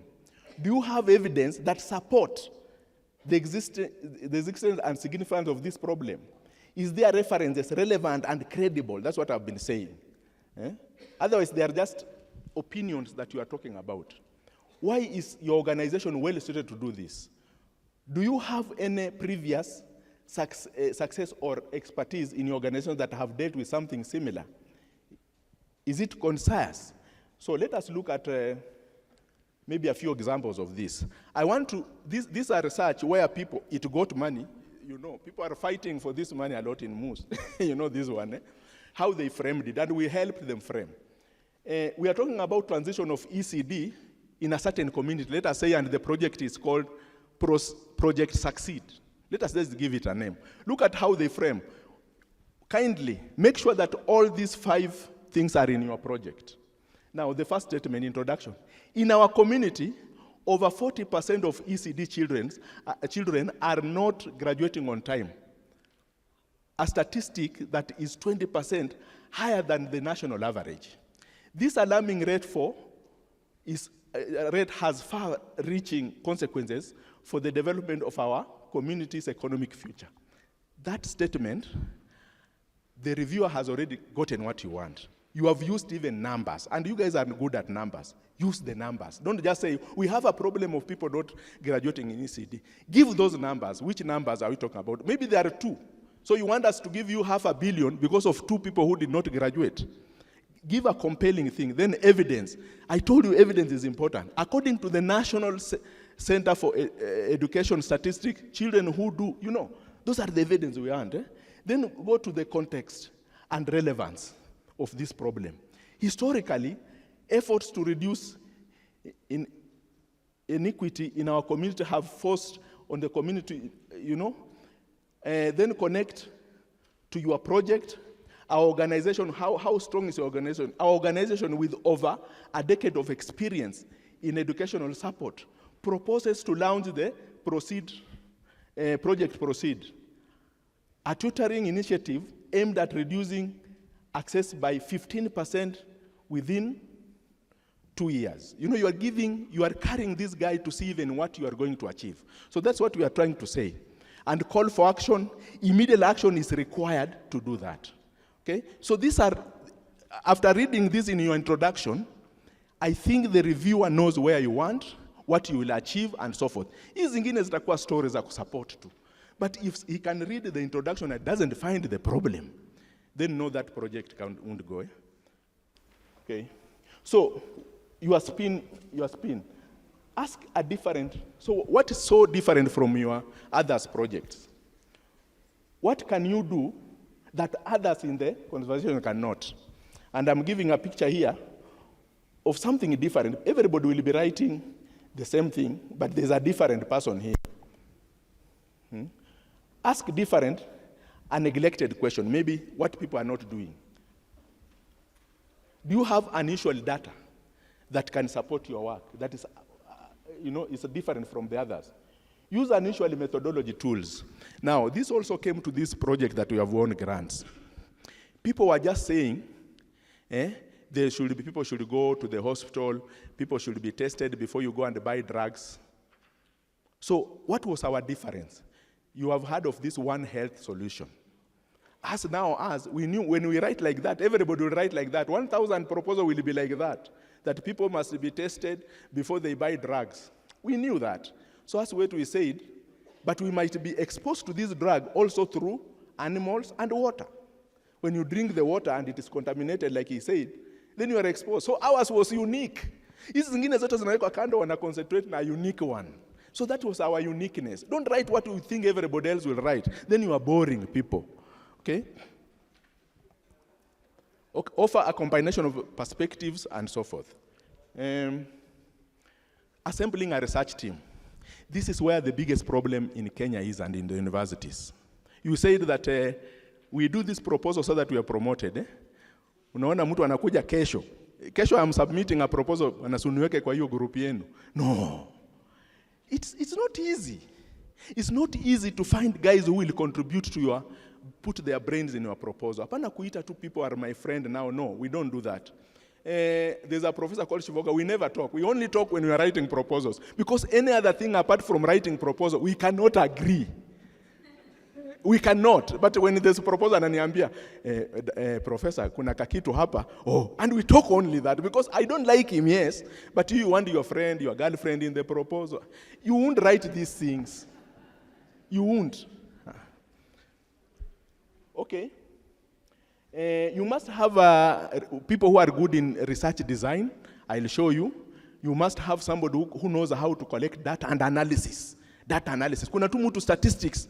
You know, like that health economist. Ile statistically tumia kusema exactly. In fact, when they gave us the result, they said, we like the economic part. The person is so precise. And even in calculating, we know how much Kenya will save after this. You know, what you want is money. Hizo stories zingine wacha mchezo bwana. Kuna mtu anajua kuandika. You know how to frame statements. I'm not good at that so much. There's a guy now, ule tu anajua kuandika. Have you ever written a letter and then when he writes it, you find it flowing until you are also shocked? Yes. You need those people in your team. You don't just take people because they are from your home, kwa village yenyu or what, and so forth. So interdisciplinary. I think I don't want to waste time on this. It's just the same, saying how you can. And also, please, look at if it has aspect of student training, gender issue you should put in your team, stockholders involvement you must put in your team, and so forth. This one I think you know. I don't want to waste time. So we are start early, authenticity. Now, if the call is, the deadline is in June, why don't you even start showing this reviewer that you have a strong collaboration? Even you write some letter, maybe Makerere writes Nairobi University, a collaboration letter, you get it? So that you have strong evidence to stand out. That's why you should start early, producing those, even the government can write. We have had EC here, ES here, anawaandikia barua as economist. We are supporting this initiative of this society as a government. So those are the evidences that will put you ahead of others. Embrace diversity, we have said that. Yeah, and also choose your partners well. They must be supplementing something in that proposal. Just don't put some people. They must also have something they are bringing to the table. Good. So here I'm just saying, try to imagine, if possible, try to imagine who will review your paper. Just try to imagine. If it is a small project that the government wants to find out something, I think the people who will review might not be, maybe I am a scientist. The person who to review this might be maybe a socialist, social expert. So, but if it is in your field and you need a strong, they will give it to experts. I think you have to guess. They can be academic specialists. And if it is a project that is interdisciplinary, maybe somebody who will reading will not be a toxicologist, so it can be somebody else. So you adjust your language accordingly. That needs experience to know who might review this work. You look at the proposal and you might guess who might review, so that you write at it like that accordingly.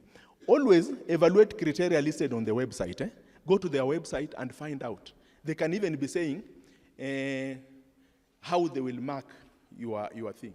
They will say expert will be drawn from this to look at your proposal and so forth. So don't always read like 3 times of that call, and go to the website and read what exactly they want. You can even guess who will be reviewing this thing, and that is advantage for you. Okay, so let me rush. Now, there's something that is very important.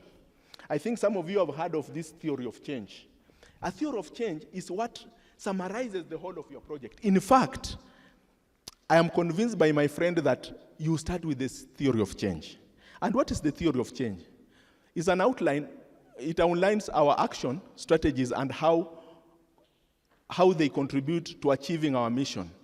The theory of change shows that the stakeholders that we are working with are closely connected and so forth. But let me go at it's a structured framework outlining how and why the change is expected to occur due to a specific action or intervention. Okay? Let me just give you an example of it because of time. Maybe you will understand. You'll get. So it must have some key component: inputs and resources, activities that you will do, outputs, the outcome, and in the long run, in the impact. Other components must be maybe assumption, like I was asking you. What is the assumption in this case? And other indicators. But maybe I'll go to an example of theory of change. If you can write this, you can do this diagram, then writing is very easy. First of all, you sit down and say, what is the problem? You write it here. What inputs will you put? The objectives, that is. You write the objectives here. 5 objectives in this example. Okay? Intermediate outcome, what will be there? Improved household well-being. You just write them in the theory of change. You can post this in your proposal also. Then, what will be the ultimate outcomes? You write them. The impact will be there. Do you know you can write that proposal alone now? You have already discussed all the things that are needed in it. Assumptions are put there. The assumptions in this project is this, and other indicators. So when you put this theory of change, you already know where the program is. And this diagram, nowadays if you are publishing, they tell you to write the sketch or diagrammatic abstract. That's what it means. People are already seeing where you are going. So that somebody will be very interested in your work, because just by one glimpse, he will be able to read all of it. Another example is this. This is a project that they were looking at why people are performing poor in maths. Watu wengine hata tunafanya economics, maths you still fail. I don't know this maths. There's an engineer who passes other things, but maths are so somebody was looking at this maths thing. I'm telling you, my sister got all A's, but maths 40. I don't know. So there are people who are doing this. The main problem that MIPIP aims to address is the gap in effective mathematics education instructions in Kenya. They wrote that. Intervention they will do. Some people will be working at analysis of teachers' strategies and errors analysis. Curriculum, people are looking at curriculum. Others will be preparation of digital content in that, so forth. Those are the things they will do. Those are the objectives. Then they came to immediate output. Improved understanding of learners' errors and so forth. And then until impact. The assumptions are there. When you write that, as one of, even in your introduction, even if they didn't ask, but some people will tell you to write the theory of change. That one is very attractive. I'm telling you. It does because somebody will just look at it and be impressed. Okay? Want to quickly go. Now, for this one that we have won, we wrote something. Now, this one is called, it's graphical conceptual framework. What are we doing? We drew this. You see, we are saying that there's a problem. We have antibiotics in our water, in the cow is also bringing them. That was our unique way. because people are just going to talk about doctors and prescription and so forth. As we are saying that in water, these drugs can get into our body. Who are the collaborators? In one picture, UK, Kenya, Uganda, South Africa. What are we doing? The picture talks by itself. Then we are imagining what we will have is a smiling world, we have a good cow, and so in pictorial form. So you carry this person, if you write it this way. Then we have how our work packages or objectives are interlinked. This one interlinks with this because of this and so forth, and explain. That is a linkage between work packages. So these are the things that you will not have a submission that is required in June, and you start one day before June. You can't write all this. Immediately you read a call, start engaging Gen Zs to write for you these things. You know, they are very good at that. Start early, then you will have a high chance. Things that are big enough for proposals, please. Plagiarism, that's the first thing they check. Umetoa tu kwa Google, umepaste. That they check. Claiming that nobody has ever done this work. You see, you must have evidence. Somebody maybe did it, but did it wrongly, so there's a gap. Dismissing research evidences rather than incorporating the existing one. Wanting to do everything. I told you, if your proposal is, surely if somebody reads as an expert, he thinks this work is worth 20 million, and you are applying it to 1 billion. Yeah, so there's a mismatch. So be able to have objectives that are aligned to your work. Hoping that the reviewers will find out something. And that's why that picture comes in. The reviewer should be able to see, not to find out, to start checking. Anataka hapa kusema nini? No, make it clear. And that one you will lose some bonga points. Others are overly ambitious. Okay, your project might be ambitious. It's too much things scattered all over. Your research framing is too narrow. It's not clear. Lack of appreciation. Sometimes, you have to appreciate some people. No, acknowledge of previous research. Somebody did a very good research, and people know they did very good research about this. Do you know you don't mention them? I think you have taught some of them who are lecturers like me. When I'm doing environmental chemistry and I'm talking about pollution, they must mention Manimata poisoning in Japan. That is a known thing. Who is the kosa kusema hiyo? You are talking about Kenyan politics. Ya last year, you don't mention Gen Z. No, then you don't know about Kenyan politics. You get it. There are some things this reader wants to see. Those are obvious things. Acknowledge such things, that somebody has done a research in this, and so forth. Mismatch, that one we know, ethical issues, unrealistic budget and timeline. Budget again, you are doing an unrealistic budget. So you told me also to mention something about evaluation, which I won't take time. And these are just monitoring and evaluation. You must show also how you will monitor you will monitor this project and how you'll evaluate this project. This always is asked, and I've told you, you'll be given a place to say it. So those are the things that you must put there. Implementation is the act of carrying out or executing the plan, process, or method. Okay? So in the proposal, you must write how you'll be evaluating and you'll be monitoring your work. And I think I'll show you some hints. First of all, what you do, some people might ask this, project's research timeline. What you do, just roughly, even if it is not in your project, you write the time here, you write key activities that you will do, then the deadlines of those activities, then the milestones of those activities, and the deliverables. Once you have this, you can monitor this activity. Example, I said I'll do this in year 1. The deadline was this. Milestone was completion of setup of started project or to buy this instrument. So these are the ways you will now say you will monitor this project and evaluate if it is, if it's working. Maybe this objective was dependent on this. So if this one does not take place, this one won't take place. So things like those, you look at those.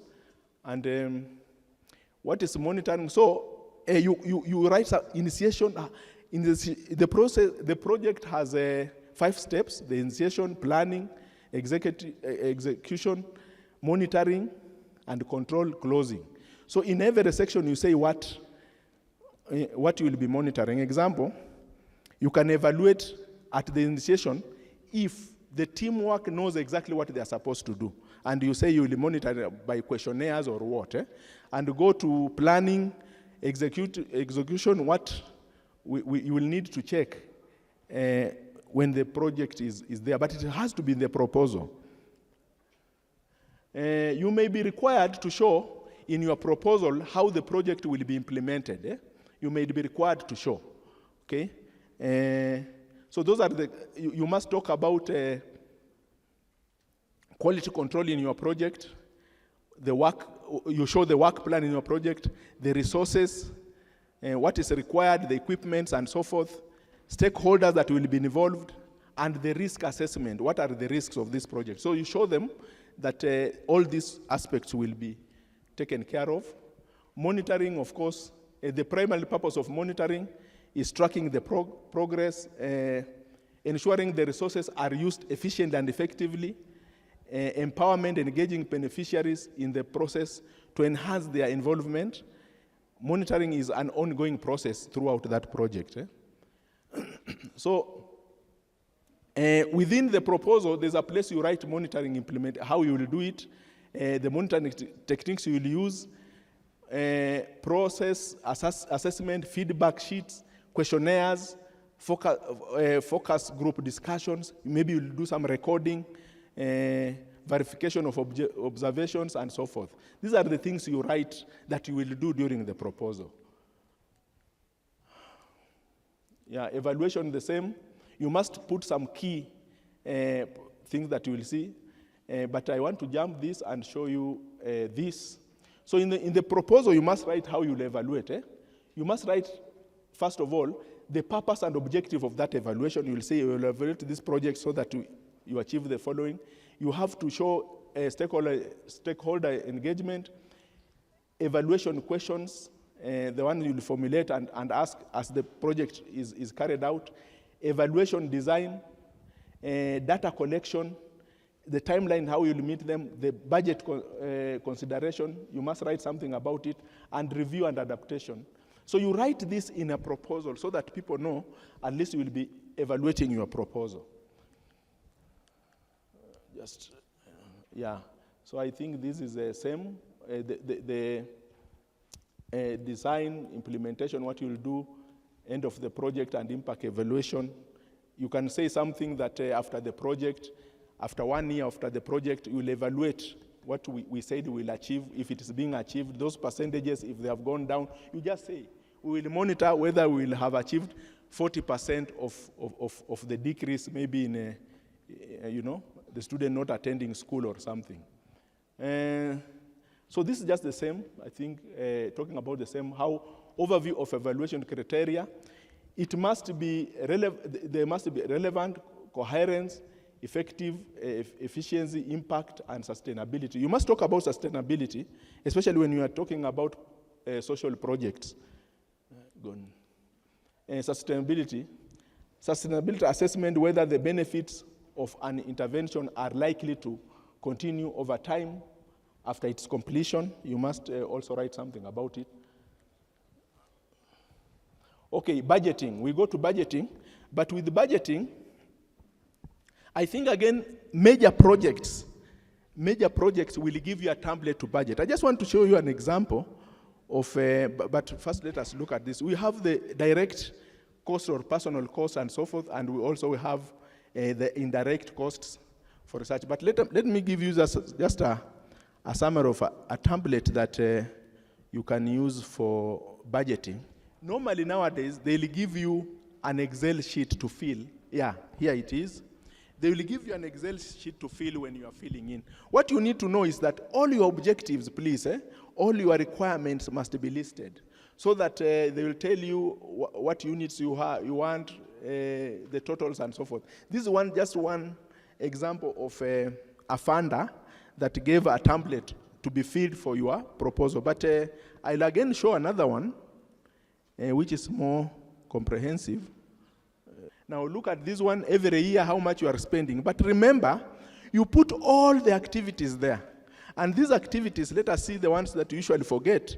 Here we have project, supplies, equipment, sub-grants, implementation, partners, indirect costs, you put all of them. You can go to dissemination of finding, policy briefs, if you'll do publications. You put all that, even personnel costs, survey. You put all those projects there. Then every year, how much will you be spending approximately? Then there's something called the budget notes. People won't understand why you are putting this money here. So you write some notes about it. If it is a senior researchers, how they earn, you say, in the universities in Kenya, they earn this much and will be 5. So you write the explanation here. So about budget, what I'll tell you is that you make sure from your objectives, you have outlisted in each objective all the activities you will have and budget them. If you will have 9 meetings, write them. If you will be subsistent, cost, write it.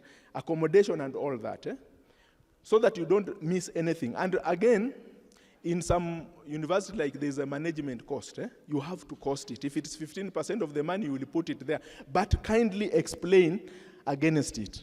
So if you are going for a serious grant, I think this template will be given. It's just you to fill it.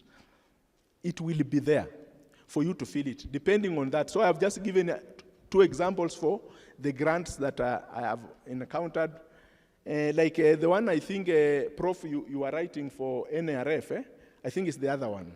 Yes, it's the other one. But the one we did, IRH is this way. You're just concluding budget there.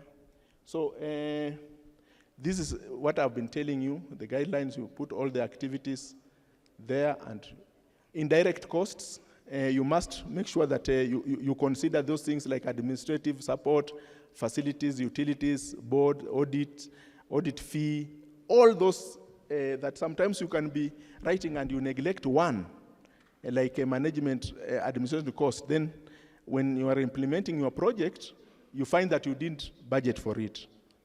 That's why they give you a template so that you write everything. They will guide you. They will tell you management, you put your data there, and so forth. So this is just one I was doing. So key success factors. So these are just, again, hints. We have organizations that when these reviewers just see it, they'll give it money. I'm just telling you, we have even persons. There are people, like in Kenya, let me say in my field, there's called Professor Shitambale. If he writes a proposal, his success rate is more than 80%. They know him. You have a good track record. Lakini ulipewa pesa kidogo, 50 million ulipigania, you know, these people record it. There are people who, if you put in your proposal, I know people have, I know these people, Ata publications, those who are publishing. Kuna tu jina ukweka kwa publication, the reviewers say, oh, okay, who are you? Ni vile tulikuwa nasema hapa, baba ameshasema hiki kitu ni mzuri. Baba, you know, things like those. So even the organization like APHRC here now in Kenya, they have a name. So if you join them in your proposal, you say like the economists here, munasema, we will be looking at statistics, the following people are from APHRC. Melinda and Bill Gates Foundation, oh, APS is involved. Those are small hints that you must. Quality proposal, we have already talked about it. Aligning to big ideas. SGD, you're talking about those, you know, the things that people are involved in. The funder strategy, I told you, if you know these funders very well, there are some hidden aim. That is the truth. They have a hidden aim. In health, we have them. We know what they are. Like this DLBP, those things of sexuality, you know those people who are funding it. So if you write a proposal according to their aim, most likely you will win it. Those are just the hints. You might not want the idea, like genetics. We keep on fighting in our mtandao. Some of them are pro, genetically modified food, but we know this funder is interested in the people who are pro. Sasa wewe ukitaka pesa, Ukianza kupinga ati genetic modify, utapata. Wewe sema tu unataka hiyo upate pesa, eh? And strength of the consortium is very important. I've told you, look at people who have done it before and who are very strong in it, and put them in your consortium. I think I want to leave there. This is the one I've told you we have won that match for this proposal. And the summary, the research questions are this. You told me to give you a few examples of this. And there are many others. I don't know whether some colleagues here have won grants. Maybe during questions we can ask them, what is their experience? I've just talked about my experience in this. So I think I want to leave there. Okay, thank you very much.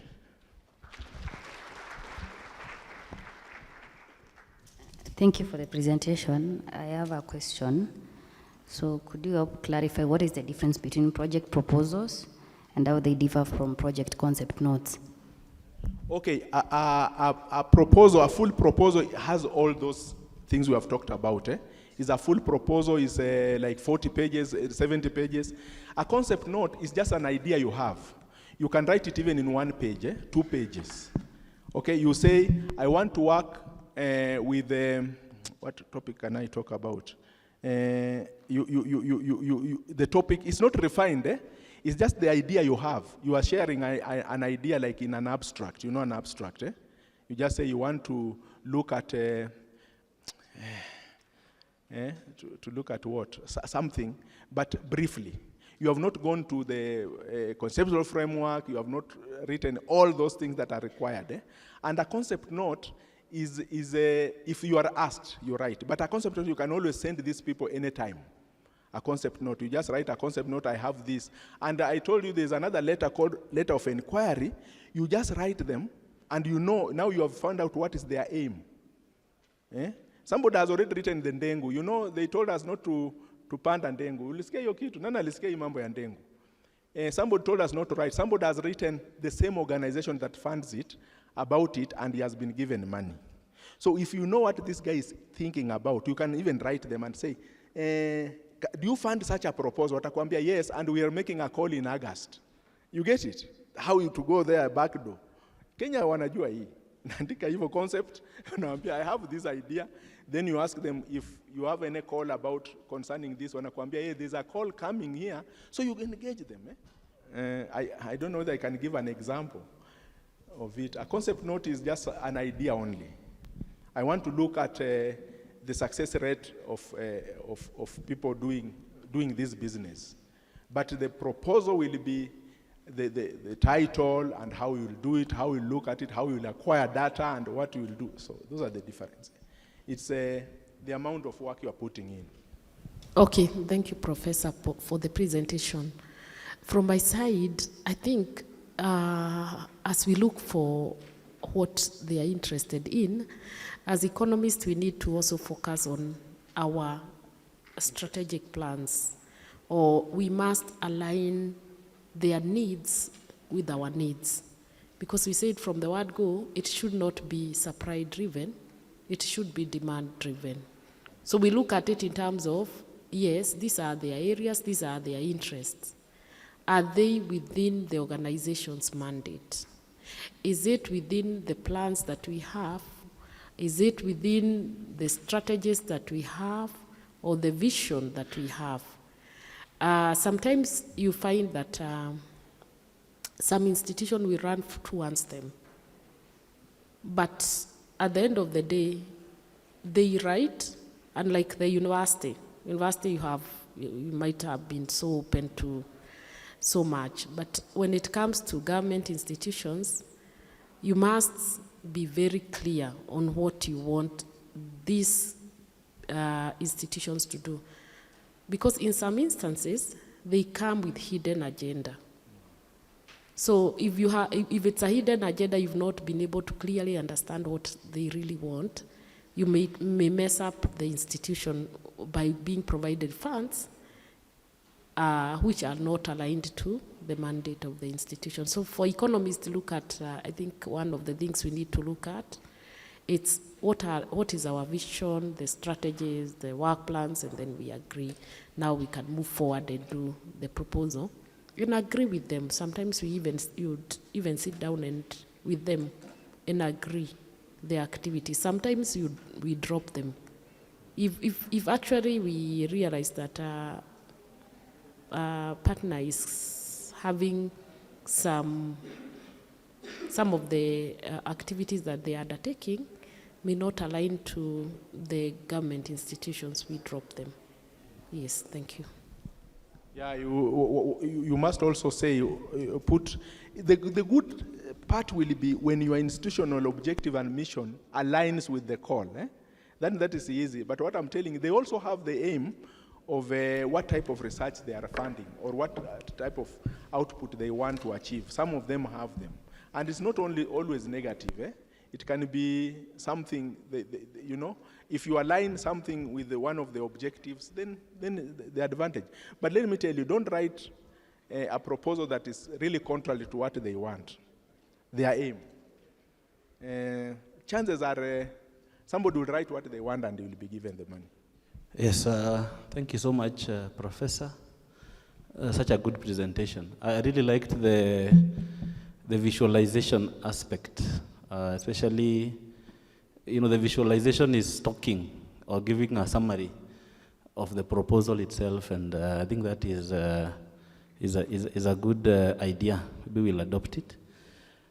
I've had the privilege of working with some teams on proposals, especially for funding, and most of the time, the biggest challenge maybe you face is the time constraints, because you have money where maybe the development partner has other institutions that are, you know, fighting for the same funds, and they usually want those concepts or those proposals within a very short period of time, because their donors are also anxious and they want to spend the money.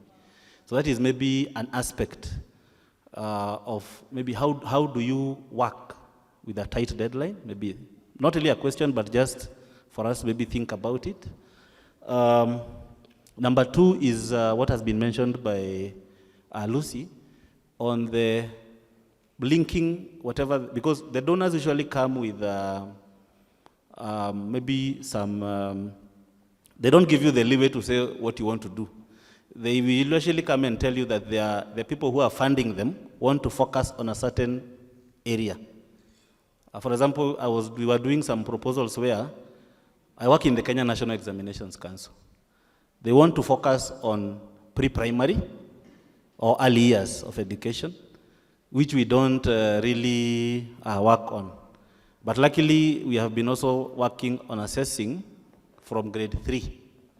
So we agreed with them that as much as we want to do a study on whatever they want, we also add these other aspects so that we cover our mandate or something that we are doing which is in our plan. And what I saw is that it is wise to have a strategic plan or your plan to have a wider scope. Don't limit yourself when you are planning, when you're doing a strategic plan, because it's also a document that you use to lobby for these finances. So maybe that is something that, as we go back, we should take away, that broaden your plan, let it be general, so that when you get these finances, if they are coming, at least you have a leeway when you are making those proposals. So thank you. I just want to comment on the last one. I think that's why I told you, sometimes just write them and tell them, yes, you are looking at ECD or something, but if we bring this aspect of this, you'll have an answer. They'll tell, oh yeah, that is impossible. Sometimes, I don't know why we fear asking these people, but they want to spend the money. That money they have been given, like you said, they have a deadline also to spend. So don't fear. They must just say, oh, tuko na extra, wacha tupatie hii team. The first one, let me tell you, that's a challenge, and we are working with it in the universities. Hii proposal is written in 2 weeks. Mnaanza aje? Let me tell you, as you sit here as economists, try forming teams to write proposals. You know, proposals are there. Mimi, what I do, they will tell you, if I see a call, I call this team that one day presented here. Oh, like the one for, by the way, there's a good call, maybe. There was a call that has come for economists. How to improve women in this group of scale of research to go to the real, corporate. Women are doing very well here, unaona ako na grocery, nini. There's a call that in Kenya, how do we improve? You see, I'll know the people who did something close to that. They already have a team, you get it. Then you call them, you tell them, hey, it's interesting for you. So always have the team. I've told you, Mimi and Shivoga, we don't talk, but when there's a call that aligns to us, tunapigiana simu. Tutume ile ingine, munasikizana. You have, please, if you are a donor and you don't have 3 standing, then you are doing poorly. You must have like 10 proposals, iko tu hapa ingine, inangoja call, eh? Just work on it, draw those things on those ideas you have, put them down, and so it will take you a short time to perfect it. That is the trick. Thank you very much, Professor, for that elaborate presentation. Mine is rather seeking an advisory rather than a technical question. Yeah, you might be working in an organization where there is no transparency in terms of how you benefit as a lead researcher from the grants that you attract. And in some organizations, they will be very strict that you must write the proposal under their name. But there is no clarity in terms of sharing the returns. As economists, you may be more concerned with the returns, how you benefit together with your team, rather than, or even how you stand to gain as a researcher. So, and that has led many researchers from shying away from attracting grants for fear of exploitation. What is your reaction to that? Yeah, I have heard that. I'll tell you, you see, it depends on the organization you are working in. In the university, we used to have that problem. Let me tell me, these big grants, let us say 50,000, 50 million and above. Do you know they have salary for you? Sasa hii Kenya uchumi saizi unapewa 200,000 na mtu tena anakuweka ingine 200. Utasema hapo imetosha bwana, alafu unakuja hapa Naivasha, mnakaa hapa, mnalala hapa, unakula vizuri, unajilipa per diem. What is the problem? I think I'll go for it. I'll go for the grant, because there's this small benefits. Ukitaka, I usually tell them, saa ile uko broke kidogo, unasema unaandika kwa finance officer, nataka kwenda field work na kuhesabia siku zako. Ni tamu. I'm encouraging you to have one. Guys have in Musu, ukisikia tukipiga mambo ya wasu, our comment kwa wall wamenyamaza tu. I told them, these guys are not talking because they are eating well. You get it? The grant is sweet. Those who are in academics, I'm telling you, if you get a good one ukiangukia, you will never go back. Yeah, because it is like double your salary.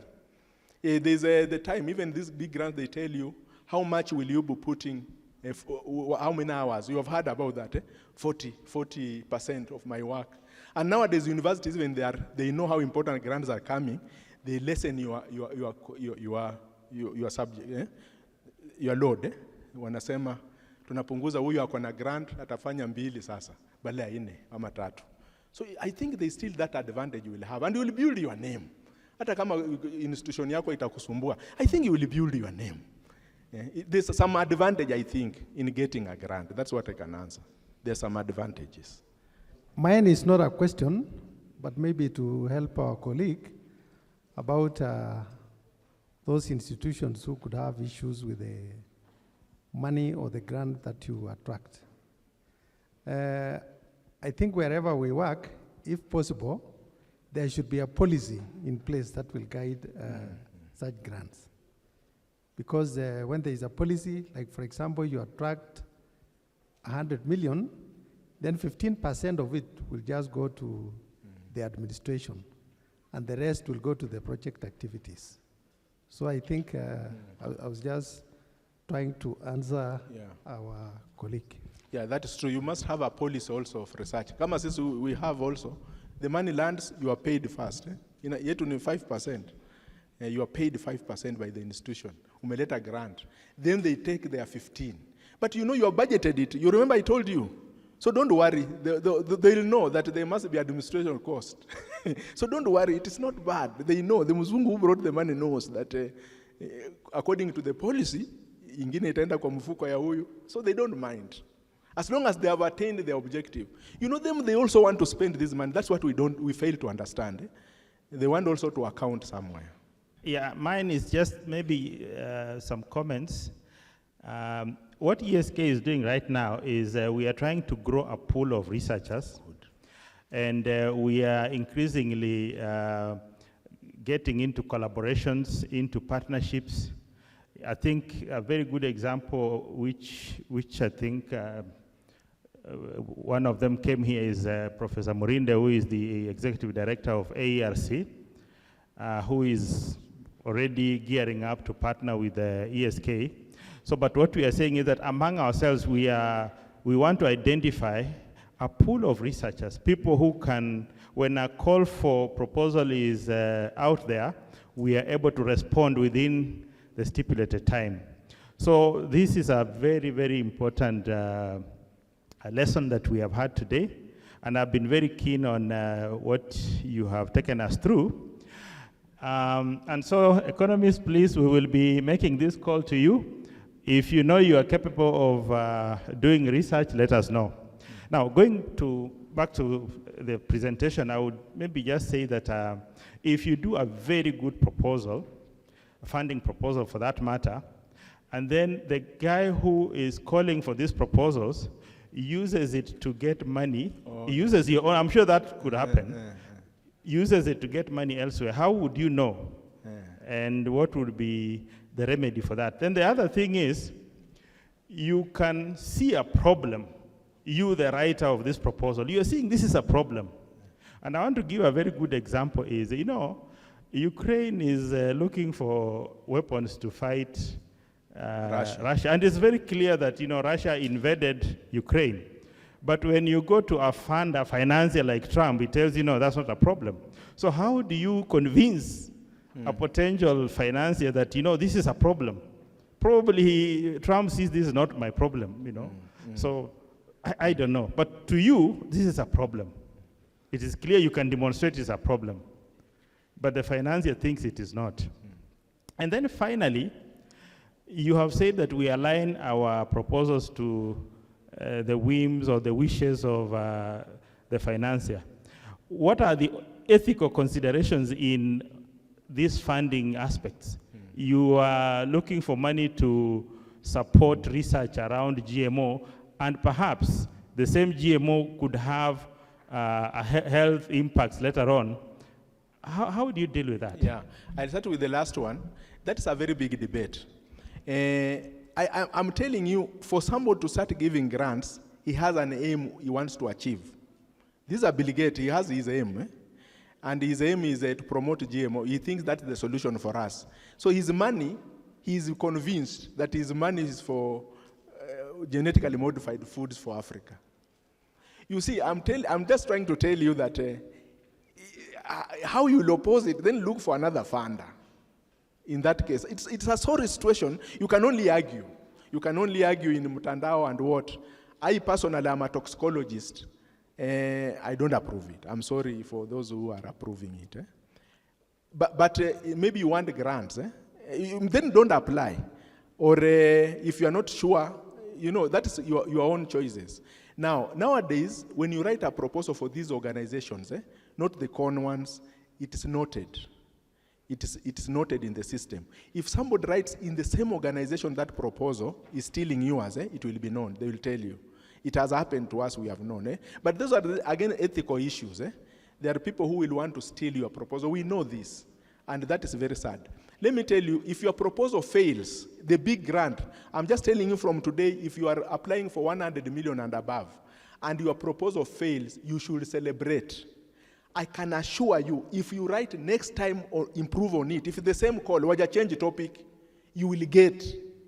Si ni economy unajua statistics. Mimi nimeshafanya statistics. This one, the first time, the VC alikuwa busy, tena alikuwa tu in Naivasha, akashindwa kuweka mkono. You know those letters you need to, alikuwa sign pahali. We felt so bad. That's 2003. 2004 it failed. Tuliambiwa ndio wakatuambia you need an economist, it's a nice proposal, but those buts, write them down. The problem with you have failed, you mourn, you lament, you break the group. No, this group should remain there with that proposal. A call will come, and imagine you have improved it. So those guys, chairs is calling to be serious. Mukipata negative, munaweka correction, munaweka kwa file. Calls are many. They'll still come and then you will win it. And if you are going to apply to the same funder, you will get it. Chances are now, your chances of getting it is high. That's a secret I'm giving you. Yeah. Because they will know you, yes, and you have just improved. Sasa, wanakunyima kwa nini? Na walisema makosa yako ilikuwa hii umerekebisha makosa. Yeah, so I think you will get it. Another question I didn't get is that Ukraine thing. I think it's just personal use. You know this why, even in the Europeans, when they give us this grant, they have a name. I'll tell you about one DAD. Those who are, I am a DAD scholar. They say the aim they want to do with their money, and it's taken to parliament, and the German parliament passes it. Who are you to oppose them? It's people's tax. Unaelewa? So, the parliament passed it. So you cannot write an aim it's not consistent with them. They won't give you because it is not their money, it's people's money, and they say they'll do this for Africa. So unasikia, try to. If you don't like it, wacha tu. Lakini try to align to it. Najua GLBT, hata ulisiona Trump akisema nowadays you hear in Africa they are supporting this, is cutting them. But that was the aim. That was the aim. We can't do about it. If ule mtu anakupatia pesa bwana, lazima usikie vile anasema wewe, you increase your chance.